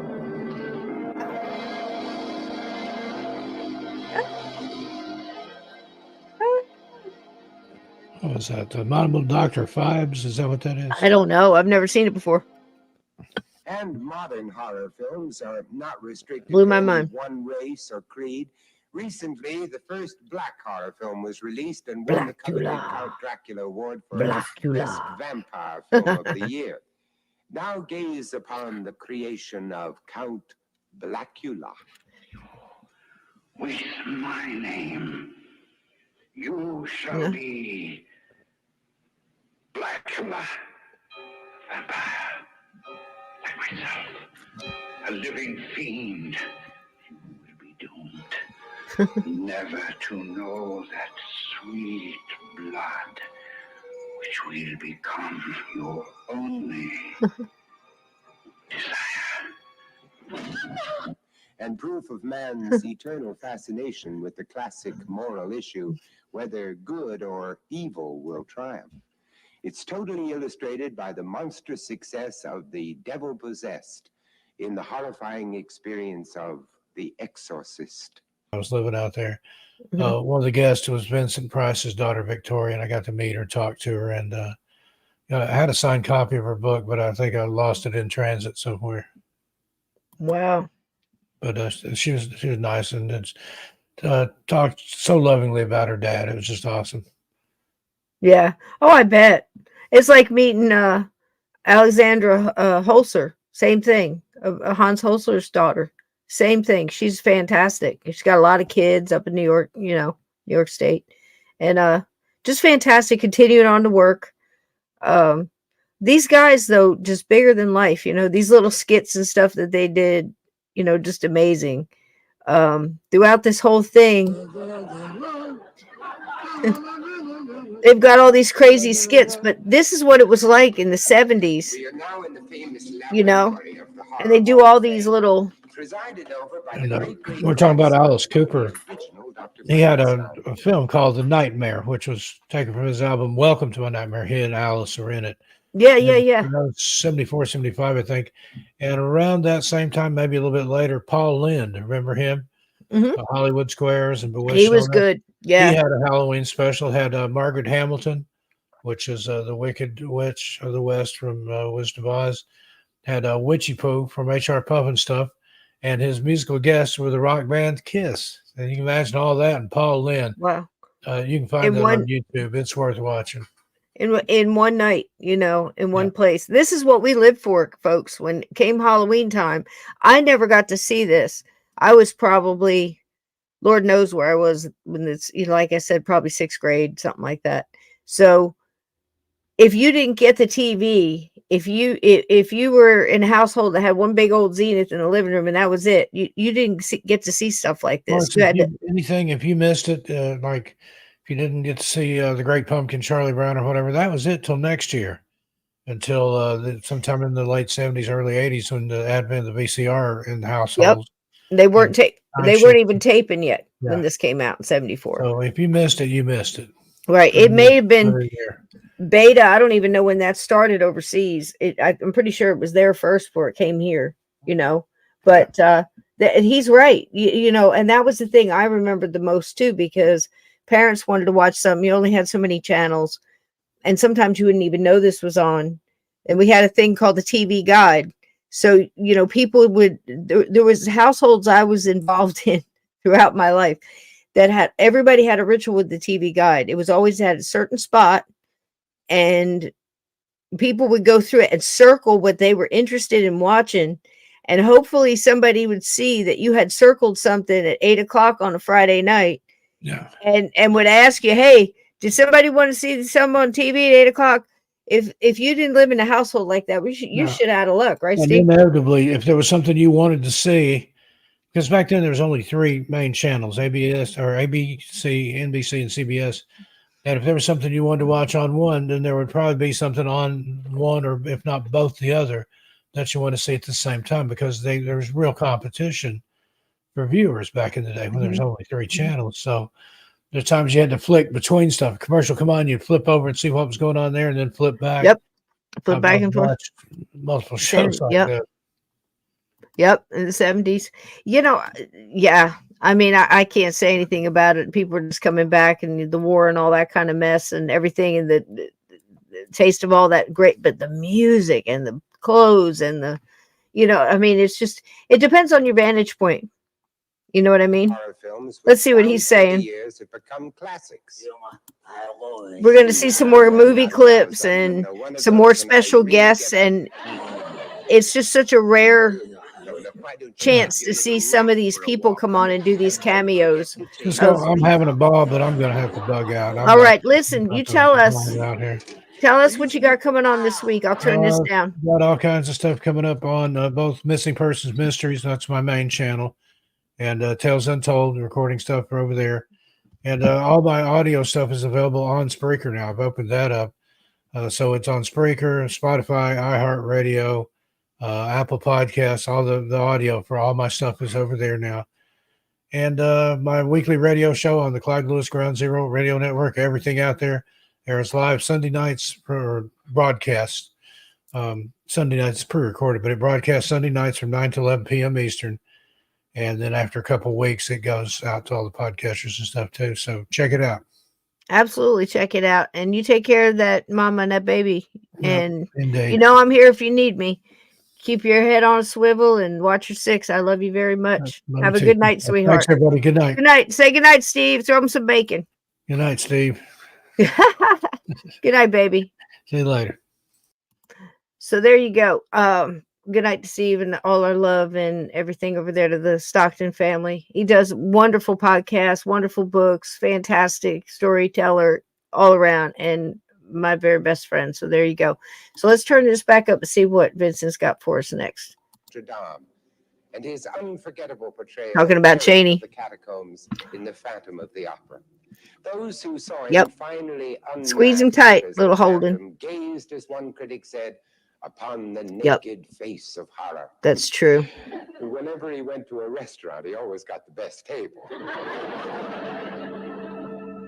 Hey, Vixen. There is a charter member of the Horror Here we Hall of go. Fame who has lent his poetic presence to innumerable great horror films.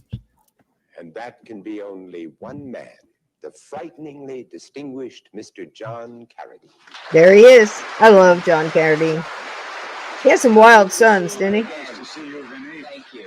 In a long time. It has been a I long think the last time we saw each other was Keith, in a film which was David. not a horror film. It was certainly a horror. Had another one. That's a long one, that's for sure. I gotta look it up. John, My phone's you dead. have been connected with the classics and with horror films, but I think one of the fascinating things to go back Yeah. into is the background of horror in the theater. Tell us a little bit about It goes a long way back. Yes. I did one of those original horror plays on Broadway with Elizabeth Bergner. What was The that? Duchess of Malfi, Oh, by it's John Webster, who was a her. contemporary of Be right back. Shakespeare. And the whole Jacobean theater actually was based on horror and revenge. And then, of course, there's always a little touch of the Grand Guignol, too, Yes. which helps a bit. Yes, it does. A few heads rolling on the floor. Never heard a picture before. I think one of the most fascinating ones was a surrealist film, really, that went way beyond its time. 20 years later, I met the man who played in it, Conrad Veidt. He came up to the door one time to ask his way somewhere, and I nearly fainted. It was The Cabinet of Dr. Caligari.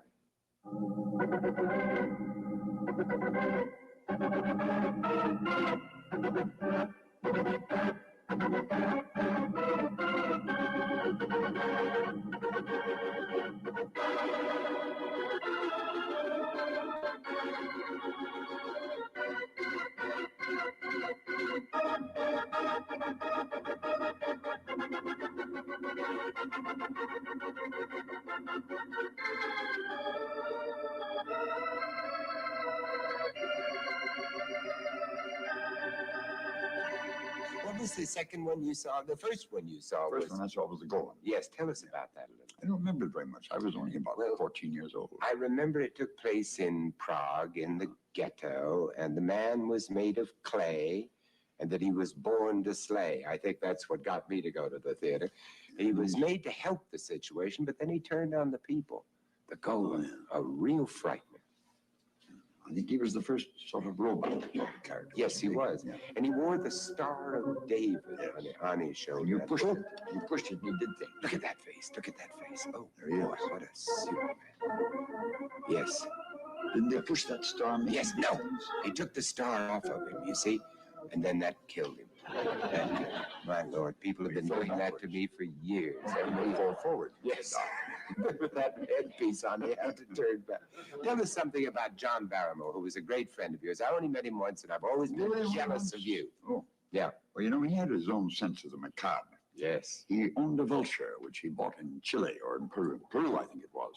And he used to sit on a perch in his home up on Tower Road. Yeah. And they would sit together, nose to nose.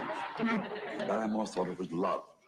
Until he went on the wagon, and then the vulture would have nothing to do with it. See, it was his alcoholic breath the vulture liked. I like that. He was a magnificent actor. His Dr. Jekyll and Mr. Hyde was a performance I'll never forget. He wore no makeup. He wore no makeup at all. Only they gave him a kind of conical head, but he didn't wear any makeup. It was all done by facial Here, expression. look, see, there he is now. He's taking the drink. I used to rehearse this when I was 12 years old with a glass of water and vinegar and some soda bicarb. I'd foam up, I'd kick the potion and go through all the agony. I've been reading about Mansfield doing it. It's the... Now, let's see what he does here. He really... The hands, of course, played an enormous part, didn't they? He had short, stubby fingers, and he hated them. He was always dangling them so they looked long and artistic. That's true, because you'd never know that, would you? It No, looks not like the way he used them. tremendous long. Look at the face. It's no makeup. No. The, so many of these pictures have been made and remade, The Hunchback of Notre Dame, and I think that we all remember, at least I remember, Chaney Sr. Well, And Lawton was marvelous, but it didn't have the pathos. I've never seen anyone do it but Chaney, and I don't think I want to. No, look at this fabulous scene where he's pushing that bell. You have a feeling of the weight. I bet it was heavy. I bet it was too. I remember working on that set years ago. Mary, is that Mary Philbin or Patsy Ruth Miller? That's who it was. Was that Patsy? Patsy Ruth Miller. She played Esmeralda. There was Mary Philbin in Phantom of the Opera. In the Phantom of the Opera, you're Rod absolutely LaRocque. And Rod LaRocque, yes. Yes, indeed. Yeah. Oh, boy. John, you played in quite a few horror films. No, it wasn't Rod LaRocque. It was Norman Carey. It was Norman Carey. Yes, Carey, it was indeed. Yes. But, you know, you and I have never played in a horror film together. No, and I've never played a monster. I never played a monster. I was offered one and turned it down. Yeah. I turned down Frankenstein. Well, after doing... Boris took it. You're kidding. I turned it down. You're kidding. No, I'm not. Oh, that's They sent me out to the makeup department, and the makeup man started mixing up a bowl of plaster, and I, being a sculptor, knew just what he was up to. Yeah. He made a life mask, and I said, wait a minute, what is this? What is this? Yeah. He said, this is, you play a monster. I said, oh, do I have any dialogue? He said, no. I said, I don't have any dialogue? No, you're just blunt. I said, this is not for me, and I walked out. Oh, dear. A few months later, they got Boris, and he took it. I never regretted it, and he never ceased to regret it. But now you and I did do something sort of vaguely in common. I did the second Invisible Man picture, The Invisible Man Returns. And let's see, now, you know, in talking about the other... I did a bit in the first one. In the first one you I did. played a Somersetshire yokel with a frowsy mustache, a muffler, and a bowler hat who goes to a phone booth and calls the police and says, I just saw the Invisible Man. The Phantom of the Opera was played by several people, wasn't it? It was played by, let's see, of course, Lon Chaney Sr. to begin with. I think that there's Mary Philbin, look, see? Yeah. And she's going to take off the mask. Oh, I remember this He's scene. sitting at the organ. Yes. Yes. Oh, And he turns around, and your blood turns cold. oh, don't take it off, Mary. Don't. No, that's right. No, don't. Oh, she's going to do it.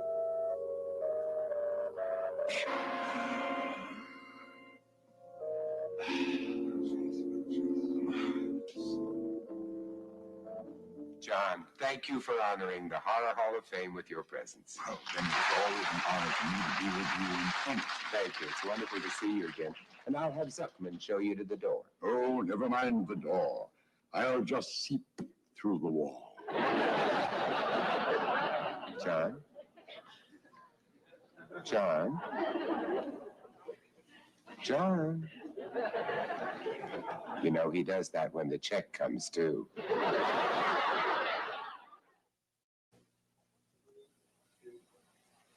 I wonder if the producers of the first horror films back in the early 1900s ever understood that they truly created a monster. Millions upon millions of dollars are spent annually on not only the price of admission to horror movies, but on all sorts of horror merchandise.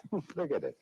Horror books, mass records, models, posters, novelties, you name it.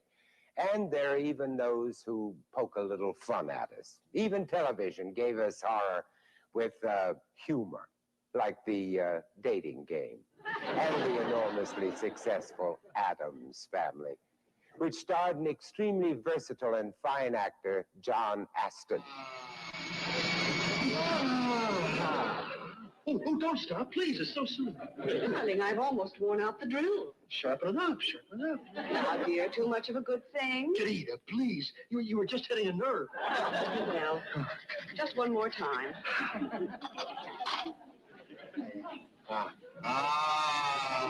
And now the Horror Hall of Fame welcomes Mr. John Aston. John, please be seated. I would like to make you feel at home. This is your kind of house, isn't it? Thank you. It's very cozy. I must say, I was a tremendous fan of the Addams Family and of Charles Addams, forever and ever. Well, so was I. Yes. But it was such a fun show. It was kind of a healthy show. Yeah, it's interesting you say that. A couple of articles appeared by psychiatrists saying that the Addams Family was probably the healthiest show on the air because despite the fact it was a weird family to the outside world, it was a very loving family. And, it was. There was a great deal of communication. I never thought of it as a horror show. No, I never did either. It was a comedy. Just sort of like home. Yeah. That scene we just saw with the dentist, I mean, that was really homey. Yeah, I think what Adams did in the cartoons really gave me the key for my character. And I always thought he was spoofing the cliche. Yeah. And using the device of horror, such as "May I borrow a cup of cyanide?" Yes, I love it. I love it. And Carolyn Jones and Jackie Yes. Coogan, all those super people. Cassidy. Yes, they were a wonderful bunch of people. Wonderful to work with and very, very talented. What do you think of all this stuff? I think it's kind of fun. Well, the horror business is really something today. You know, you can take a walk along Hollywood Boulevard. You can see Frankenstein faces and vampire fangs, weird, freaky creatures of every shape and color. And that's without going into the stores. Well, we can say that again. And don't forget Wax Lips. How could I forget Wax? Remember Wax Lips? She was a lovely girl, wasn't she? Yes. Now, for example, here is one of the world's best-selling magazines, The Famous Monsters of Filmland. It's edited by one of the foremost authorities on horror, Forrest J. Ackerman. This is a kind of cartoon of him, but I love it. He's from Harwood, California. Yeah. Oh, yeah. Forgive me for that. And there's even here's Phantom of the Opera. This one. No, this is. I believe this is patterned after Fred Gwynn, who played Herman Munster. That's right, on the Munsters. And here is, you know, a Phantom of the Opera model. It glows in the dark. See? And here's a Godzilla model. And that one glows in the dark, too. And during the energy crisis, you can ride it to work. Well, I think you have a monster cookbook back there. Yes, there is one, yes. It's Eye of Newt, Pate of Yak, some of your favorites. Very good. And 33 ways to make goulash. And there's also a recipe in there for the official cocktail of your cocktail, the Horror Hall of Fame. Yeah. 2 parts vodka, 2 parts embalming fluid, leaves you breathless for 11 years. And let us not forget horror fashions. I won't forget them. No, very big thing. There he is, the lovely Zuckman. The lovely Zuckman is wearing the latest in monster t-shirts. This model is a size 48 portly cadet, extra short. It comes in medium, large, and bent over.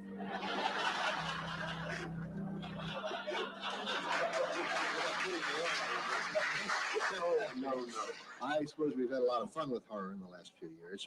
Yeah, some people have gone too far, though. You know, imagine Billy the Kid meets Dracula, and Bambi meets Godzilla.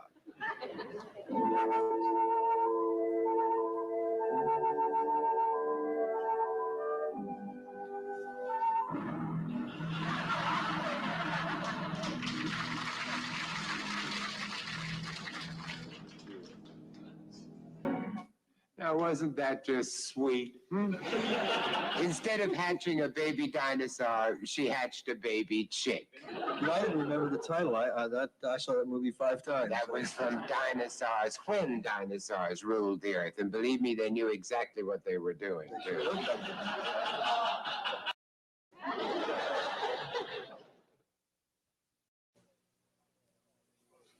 You know, here in the Horror Hall of Fame, we have some authentic and incredible artifacts. I mean, for instance, here's a hand. Well, no, it's a claw. It's a claw from a famous motion picture called The Thing from Another World. And this is the face of... Just a titch more. Schlock. Yes. And this is an android from the... It's fun. Time Traveler, I think it was called. Time Traveler. Not much to look at, but heaven to kiss. And this is the cross that was used to repel the vampire in the motion picture Son of Dracula Meets Charo. Cha-cha-cha-cha-cha. You know, in case it didn't work, on the back of it is written Charlton Heston's home phone number. Vincent Price. Thank you. The Horror Hall of Fame is proud to announce this was your life. Uh-oh. This was your life. John, I am not dead yet. Vincent, that's what they all say. Vincent, your career really blossomed when you played opposite Helen Hayes on Broadway in Victoria, Regina. Why shouldn't it have blossomed on my first part? All right, and then you came to Hollywood and you took a giant leap forward. You were the voice of the Invisible Man in Abbott and Costello Meets Frankenstein. You didn't know I knew that. One of my best parts, absolutely. And then in 1953, you made your first truly pure horror film, House of Wax. A House of Wax in 3D. There we go. Everything I ever loved has been taken away from me. Not you, my Marie Antoinette, for I will give you eternal life. Oh my goodness. Oh my goodness.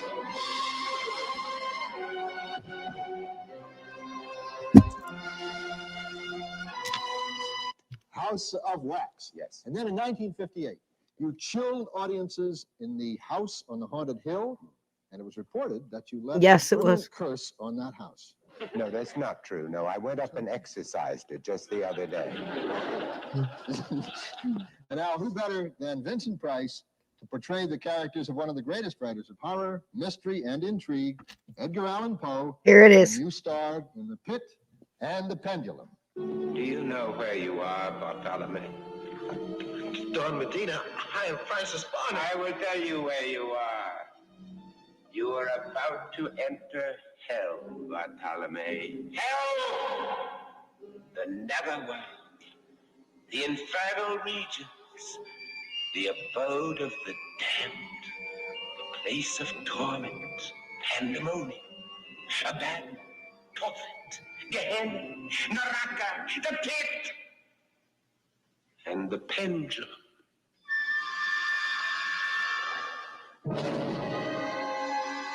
Razor edge of destiny. And in 1963, you and several of your confreres decided to have a little fun with Edgar Allan Poe's The Raven. The Raven. Oh, that was the most fun I think I ever had in a picture. And you know, that was Jack Nicholson's first part. It was? Yes, one of his very first parts. How about Been a that? long way since then. Yeah, I'm not sure. Yeah, he was. You're not going to drink it. Here's the post. What Isn't do it you think wonderful? I was going to do? Take a bath in it? Mmm. Mm-hmm. That's not so bad.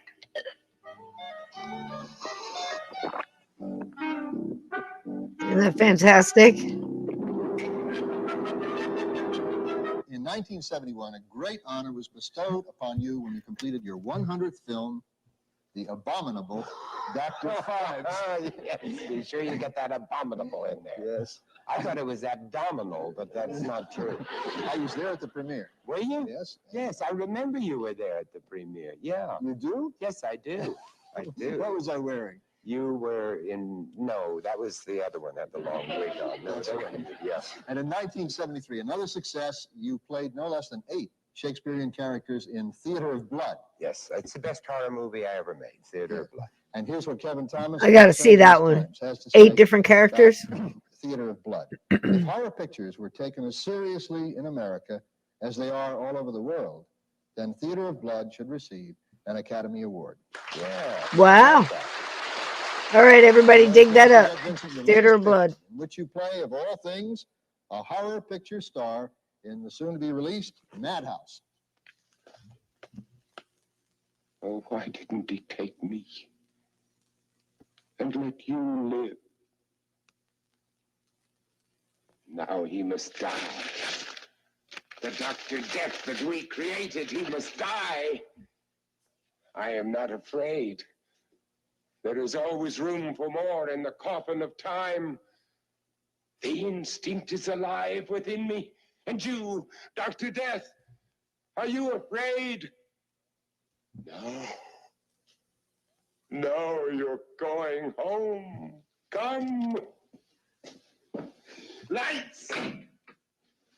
Camera.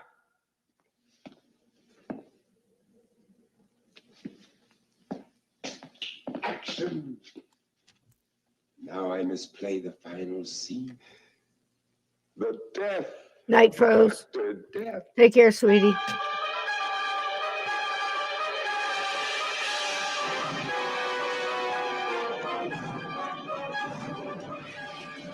Stuff like that scared the heck out of me as a kid. Awful.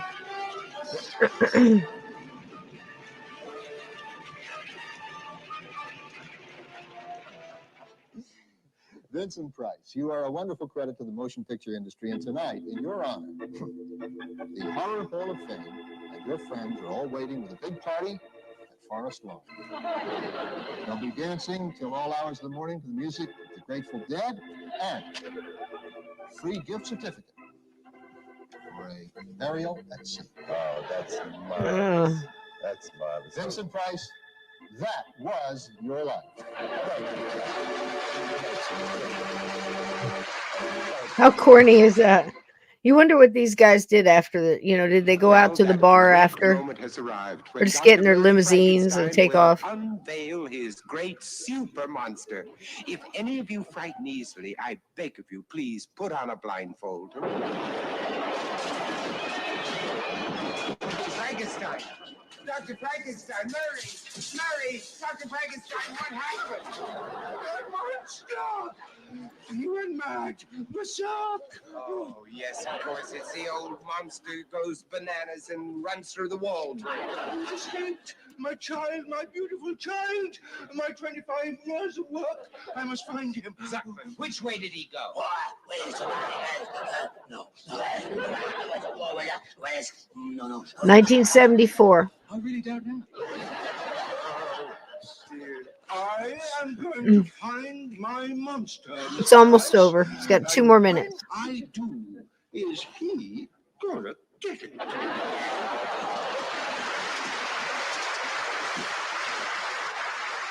Friends, I'm afraid we lost our monster. Now, if any of you should see a 9-foot, one blue-eyed, hairy, slimy creature wandering around your neighborhood, would you kindly send him back to the Horror Hall of Fame at once? The poor darling forgot his galoshes. Which way did you say he went? Well, actually, Florence left a message for him. Candy Clark. Candy Clark. Oh, Candy!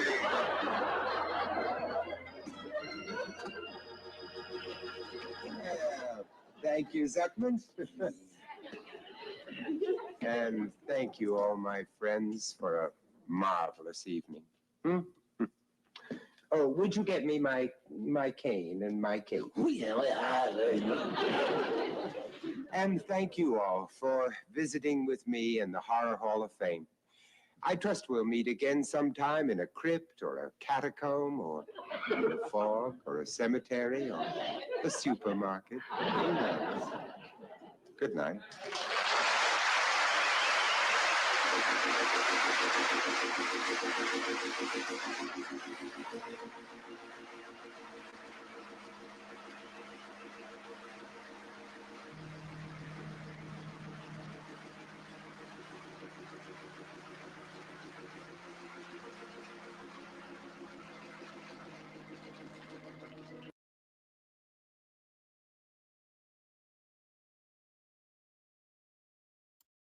Well, there you go. What a treat. I mean, all those different people coming in and reminding us what it, was used to be like, Yeah, corny. It seems so corny now. It was a big deal then. 1974. More than likely it was close to Halloween. Now what do you get, Still, I have hope. There's a lot of good shows out there. I'm seeing a lot of independent paranormal activity, experience, that kind of stuff. Witness-based, telling their stories. They're out there. I think we're coming to a time where I've watched it shift over the decades, as you can see. I mean, that's not a very far reach back. And that's, everything has changed so much. So much. Last night we were talking about how one person, knowing their lines, no cue cards, no teleprompters, could put on in front of a live audience that was still and quiet and not heckling and coughing, and just you forgot they were there till you heard them just go together, or no prompted laughter that wasn't natural, or it was amazing. And it wasn't long ago, and I'm sure it's happening somewhere. this kind of talent. But to see that mixed with Poe and his words, it was a real treat, you know. And that was a lot of different ways of looking at it. Don't have any answers to his death. Like I said, the closest thing I can get to is I'm all for the cooping thing, because that explains the time he missed. It explains the condition he was in, the clothes he was in. I mean, it's kind of like sometimes if it quacks like a duck and it, you know, the brothers may or may not have been involved of that young lady. So some of the mysterious things that we've learned about him, again, as it always pans out in these types of stories, you know, really weren't true. And then the most amazing things and the things they buried or didn't talk about were quite amazing as well. So that tells you a little bit more about the man. It tells you a little bit more how he got there. And go, you know, read his stories. If you know, read the poetry. Sometimes you have to click around and maybe reach back. That's why I kind of did it that way. You know, reach back. Christopher Lee has entire albums, or you know what we would have called albums back then, that he put out of reading Poe. It's amazing. So does Vincent Price. Last Night's Show. If you really want to see how Poe done well, last night's show, we did the Vincent Price An Evening with Poe, around the same time released. I think it maybe a year or two earlier. So experience that, and then go, if you're ever at the bookstore and you know you're going whatever, for whatever reason, you're going, grab a book and a latte or whatever. And I think they're still out there. And go in the horror section and look at the Poe section and see how large it is.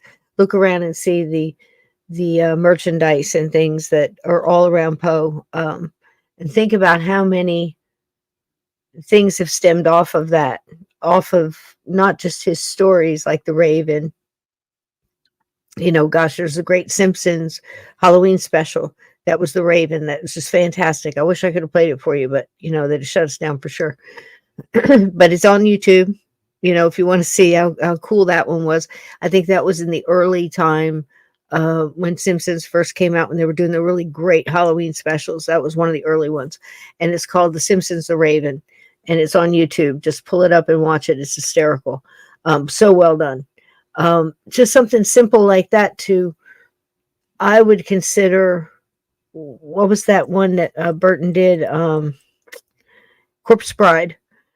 Those characters, you could tell that there was a lot of Poe influence in that. so many different, it's almost you can't even measure it at this point, you know. So very interesting character. Give him his due. Don't jump to conclusions, you know, with what his last words were. I mean, I've read several things out there by authors that, you know, again, acclaimed and all, that each have a it's kind of like the Kennedy, just like any of these mysteries. There's so many questions and so little answer or answered. And it's very hard to come down on a theory, but you can kind of zero in the right field of, you know, that cooping thing. And that, how awful is that? You know, to take somebody against their will, put them in somebody else's nasty, dirty clothes, pump them up through with liquor and morphine, drag them to someplace, make them vote, then do it again and repeat that for about 3 or 4 days, and then dump them in the gutter and, you know, on to the next. And this was common enough practice, just very much like Shanghai and, you know, all this other stuff. So not a fitting end for him. I've heard arguments against that because people said he was too well known. And he would have been recognized and not picked up like a loner. Okay, again, these are theories and their weights put on the scale. But by the time you're all done, we don't know. We're guessing. My questions also lead into, why wasn't he cared for better? I mean, what was it that he had that they couldn't stop or get better? Or, you know, what were they thinking it was? What were they treating him for? And then this whole, you know, more than likely brain tumor that he had. that was afflicting everything. He could have got beat up and roughed up and hit his head. We don't know. So I think it's just best to give him the benefit of the doubt and look at his writing and kind of act out the way he would want us to. But look at all these years, and he's got the biggest part in the whole bookstore still. And we're talking about him tonight, and I'm glad we did. Thank you for being here. Thanks for sticking with me, and it's been fun. As we go into Halloween, I'm going to pull more of this kind of stuff up. I'm always happy to find something from the 70s or the 80s or whatever that we can throw in here, because all these people are gone, and they added so much to the thing under the bed, and things that go bump in the night, and the Draculas and the Phantom of the Operas, and the all of the monsters, and they do still. And I think that's so cool that it lives on. So thank you for being here. Thank you, D-Rock and Ann Edna and Catheda. Thank you so much, Kat. We appreciate everything you do here. All my mods are wonderful. Give them a hand. Throw them some bacon. Hey, Vixen Doe, how you doing? And everybody else, that popped in and out and everything. Poe is a great place to look if you're trying to like zest up if you're doing Halloween, or just your library, your own personal library. Grab a book of his poetry, and like Steve said, he's reading it to Holland, and his mom read Annabelle Lee to him, and that's so cool, because a lot of these authors get forgotten. I doubt we're going to forget Poe, but the thing is, give it another generation, and they might not hear so much of Robert Frost, or just name them. I could go all night long. It's keep them alive, at least little pieces of it, because the human feelings, and I think that's what connected us so much to Poe, because everybody's grieved, everybody's lost, and I think everybody's drawn to seeing somebody that's been in that darkness and found the way out. And it's unfortunate that he was cut off so young. But I don't think it's right to let people say that, okay, well, he just fell off the wagon and got really drunk and kicked around town for a while till he fell in the gutter. There's more to it than that. He was done wrong, for sure. And he was done wrong after his death. So it's probably time to stop doing him wrong and just say, hey, look, he was a dude that, he got wrong place, wrong time. And we shouldn't lie about it. And he probably did uphold his promise for temperance and everything else. These guys didn't have a chance. There's something in the news right now. I'm sure y'all can guess. I can't say the words, but this chat's pretty smart, So there's something in the news right now. You tell me if this is right. And I want you to imagine that this is you, okay? And I don't want to scare anybody. So, if you got to, 2 minutes. If you got to dip out, I understand. But this is serious, and people need to be aware. So, and I love you. So if you got to dip, peace on you. It's all cool. But dip now. Dip. So,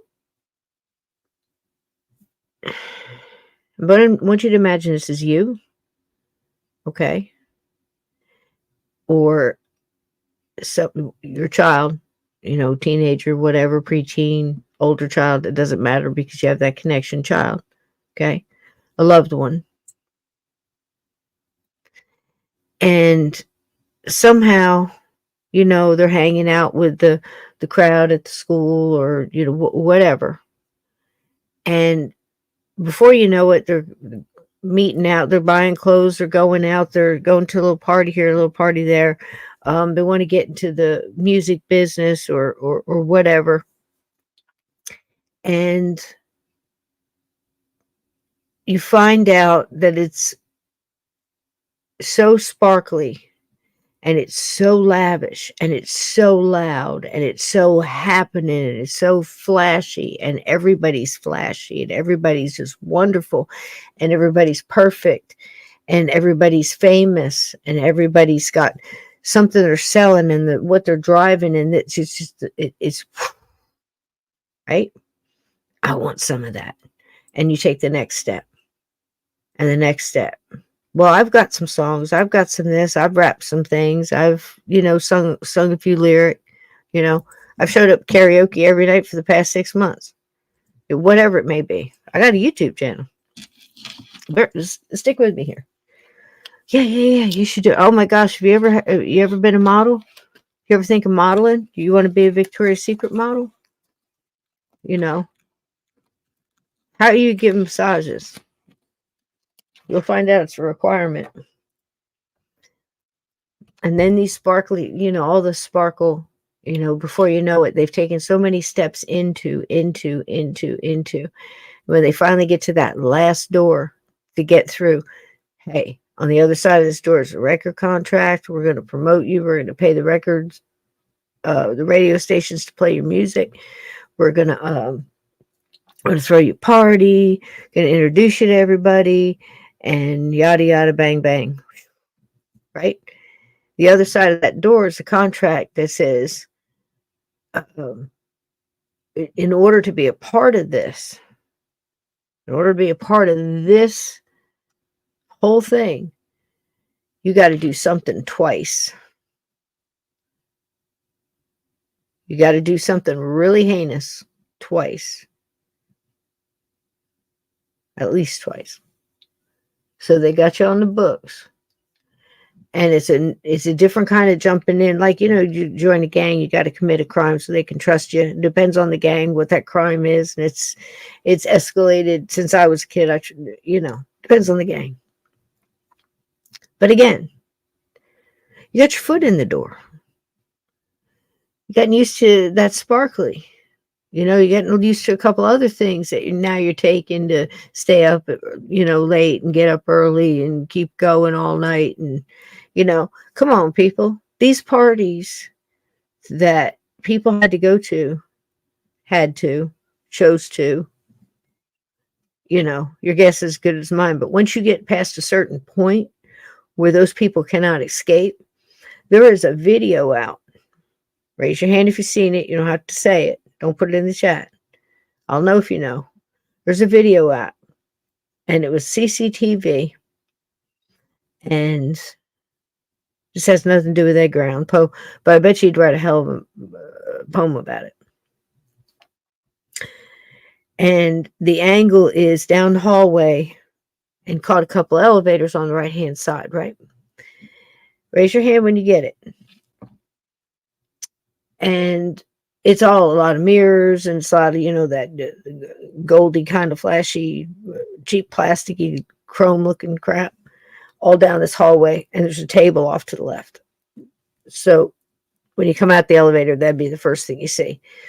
And as you look down this hallway, the camera catches all the way down to the end to end, more mirrors on the back end. So you can kind of see a little bit back down at yourself, the camera. And then it catches off to the right. And there's obviously more hall going that way. But that's what you see.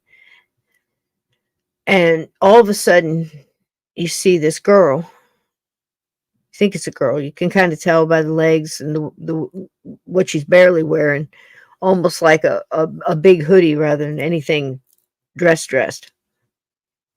And I would say probably, if I remember correctly, I don't think she was wearing pants. I could be wrong on that. It's been a while since I've seen the tape. And she's got some bags and some thrown in stuff and things, and she's got her head down and this hoodie had a part way on, and she's running toward the elevator. She's mashing those buttons like nobody's business. Anybody know what I'm talking about yet? There's a guy that comes around the corner, hell bent for leather, wearing nothing but a towel and a mean look on his face. And he gets a hold of her, keeps her from getting off the elevator. Okay. Knocks her down, kicks her in the butt, stomps her, kicks her again, pulls her hair, drags her around by her hair, drags her up and down the hallway. She runs down the hallway. She falls again. He's throwing stuff at her, goes back and picks up the bags, comes back, kicks her again, drags her back down the hallway. Imagine if it's you. Imagine if somebody you love. Imagine if it's your daughter or your son.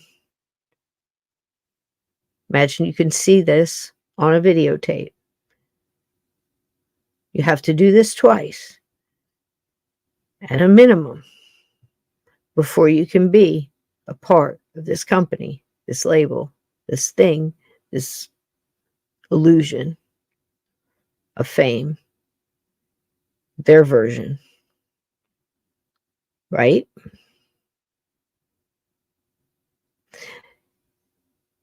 Now imagine that you now understand that most people would hear that story and look at that and then not justify, first be mad, and then look at it and go, okay, well, she was there, she stayed, whatever. Love her spat, she should get up and leave him. All of these things. Understandable and natural. Some people just want to wring his neck. Now add to it that she was trying to escape one of these damn parties. It's come out from behind the scenes that was one of those. That's a whole different crime, my friends. Evil is being exposed. It's angry, so it's going to get more and faster. So watch your back. Really. But you can also see the winds. And you can see them running scared. Stand in the storm. Your light workers. I love you. Always look at things in a different way. Several different ways. And wait. And base everything on your facts. Because your feelings, we've been going through a ride for a long time. And we got a little more to go. We ain't gonna lose it in the curve. Remember what Joan of Arc said? Remember? I'm not afraid. I was born for this. Hang in there, light workers. Let's dance our way out of here. I love y'all. Thanks for sticking with it. Edgar Allan Poe. Absolutely fantastic. You know, I got a whole new respect for all of it. His talent, and go listen to The Raven. Go find a good narrator on that, you know, or The Lake. So many one. Annabelle Lee. We heard one tonight. It was so good. If you guys want to hear going out, this would be good. How about this on the way out to close off Poe weekend? I love you all. Good night.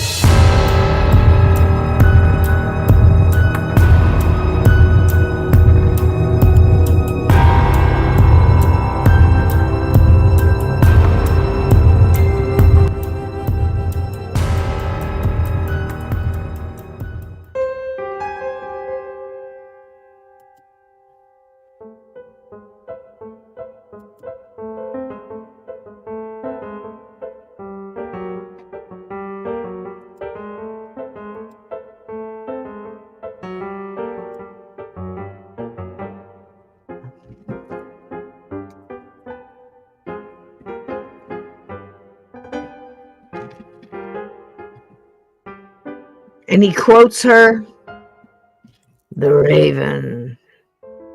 Nevermore, nevermore. Good night, everybody. Look for me this weekend with a mystery. Hope to see you there. Good night. The Raven. Once upon a midnight dreary, while I pondered weak and weary over many a quaint and curious volume of forgotten lore, while I nodded, nearly napping, suddenly there came a tapping, as of someone gently rapping at my chamber door. "'Tis some visitor," I muttered, tapping at my chamber door. Only this, and nothing more. Distinctly I remember it was in the bleak December, and each separate dying ember wrought its ghost upon the floor. Eagerly I wished the morrow.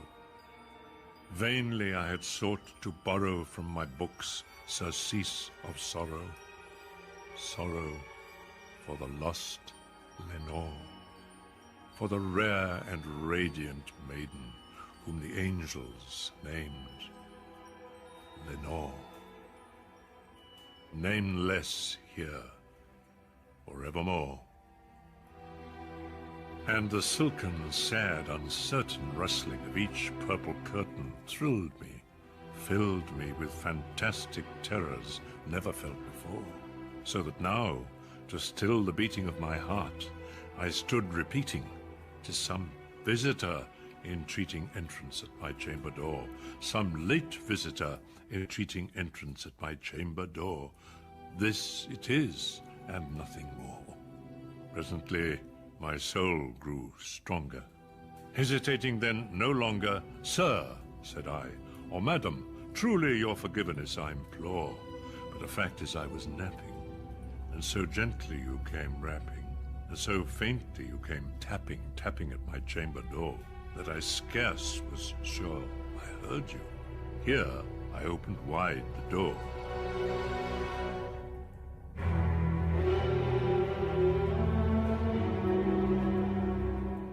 Darkness there, and nothing more. Deep into that darkness peering, long I stood there wondering, fearing, doubting, dreaming dreams no mortal ever dared to dream before. But the silence was unbroken, and the darkness gave no token, and the only word there spoken was the whispered word, "Lenore." This I whispered, and an echo murmured back the word, "Lenore." Merely this, and nothing more. Back into the chamber turning, all my soul within me burning, soon again I heard a tapping somewhat louder than before. "Surely," said I, "surely that is something at my window lattice. Let me see, then, what thereat is, and this mystery explore. Let my heart be still a moment, and this mystery explore. 'Tis the wind, and nothing more. Open here, I flung the shutter, when, with many a flirt and flutter, in there stepped a stately raven of the saintly days of yore. Not the least obeisance made he, not a minute stopped or stayed he, but with mien of lord or lady, perched above my chamber door, perched upon a bust of Pallas, just above my chamber door, perched and sat, and nothing more. Then this ebony bird beguiling my sad fancy into smiling, by the grave and stern decorum of the countenance it wore. "Though thy crest be shorn and shaven, thou," I said, "art sure no craven, ghastly, grim, and ancient raven, wandering from the nightly shore. Tell me what thy lordly name is on the night's Plutonian shore." Quoth the raven, "Nevermore."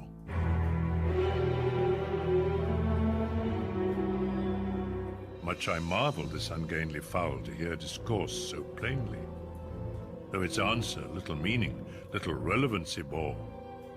For we cannot help agreeing that no living human being ever yet was blessed with seeing bird above his chamber door. Bird or beast above the sculptured bust above his chamber door, with such name as Nevermore. But the raven, sitting lonely on the placid bust, spoke only that one word, as if his soul in that one word he did outpour. Nothing further then he uttered, not a feather then he fluttered. Still I scarcely more than muttered. Other friends have flown before. On the morrow will he leave me, as my hopes have flown before? Then the bird said, nevermore.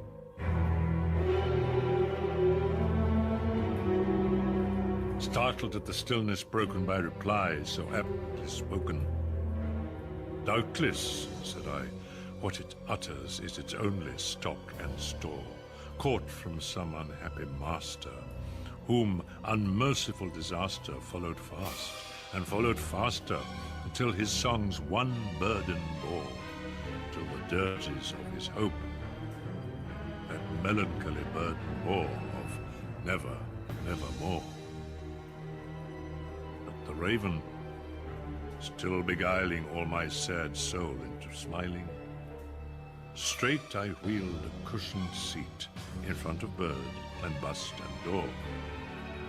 Then upon the velvet sinking, I betook myself to linking fancy unto fancy, thinking what this ominous bird of yore, what this grim, ungainly, gaunt, and ominous bird of yore meant in croaking evermore.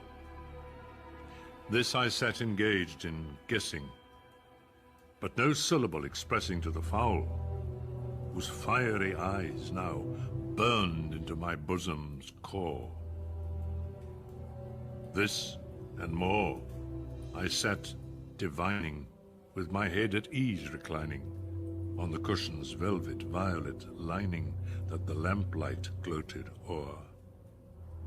But whose velvet violet lining, with the lamplight gloating o'er, she shall press,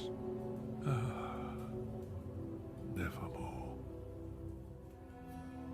Then methought the air grew denser, perfumed from an unseen censer swung by seraphim, whose footfalls tinkled on the tufted floor. Wretch, I cried, thy God hath lent thee. By these angels he has sent thee respite, respite and nepenthe from thy memories of Lenore. Quaff, oh quaff this kind nepenthe, and forget this lost Lenore. Quoth the raven, nevermore. Prophet, said I, thing of evil, prophet still, if bird or devil, whether tempter sent, or whether tempest tossed thee here ashore, desolate, yet all undaunted, on this desert land enchanted, on this home by horror haunted, tell me truly, I implore, is there balm in Gilead? Tell me, I implore. Quoth the raven, nevermore. Prophet, said I, thing of evil, prophet still, if bird or devil, by that heaven that bends above us, by that God we both adore, tell this soul with sorrow laden, if within the distant Aidenn it shall clasp a sainted maiden whom the angels named Lenore. Clasp a rare and radiant maiden whom the angels named Lenore. Quoth the raven, nevermore.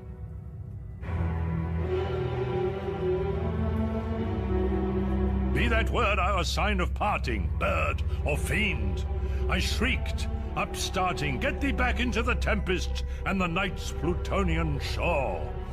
Leave no black plume as a token of that lie thy soul hath spoken. Leave my loneliness unbroken. Quit the past above my door. Take thy beak from out my heart, and take thy form from off my door. Quoth the raven, nevermore.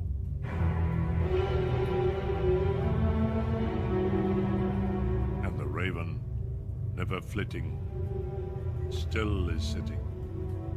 Still is sitting on the padded bust of Pallas, just above my chamber door. And his eyes have all the seeming of a demon's that is dreaming, and the lamplight o'er him streaming throws his shadow on the floor. And my soul, from out that shadow that lies floating on the floor, shall be lifted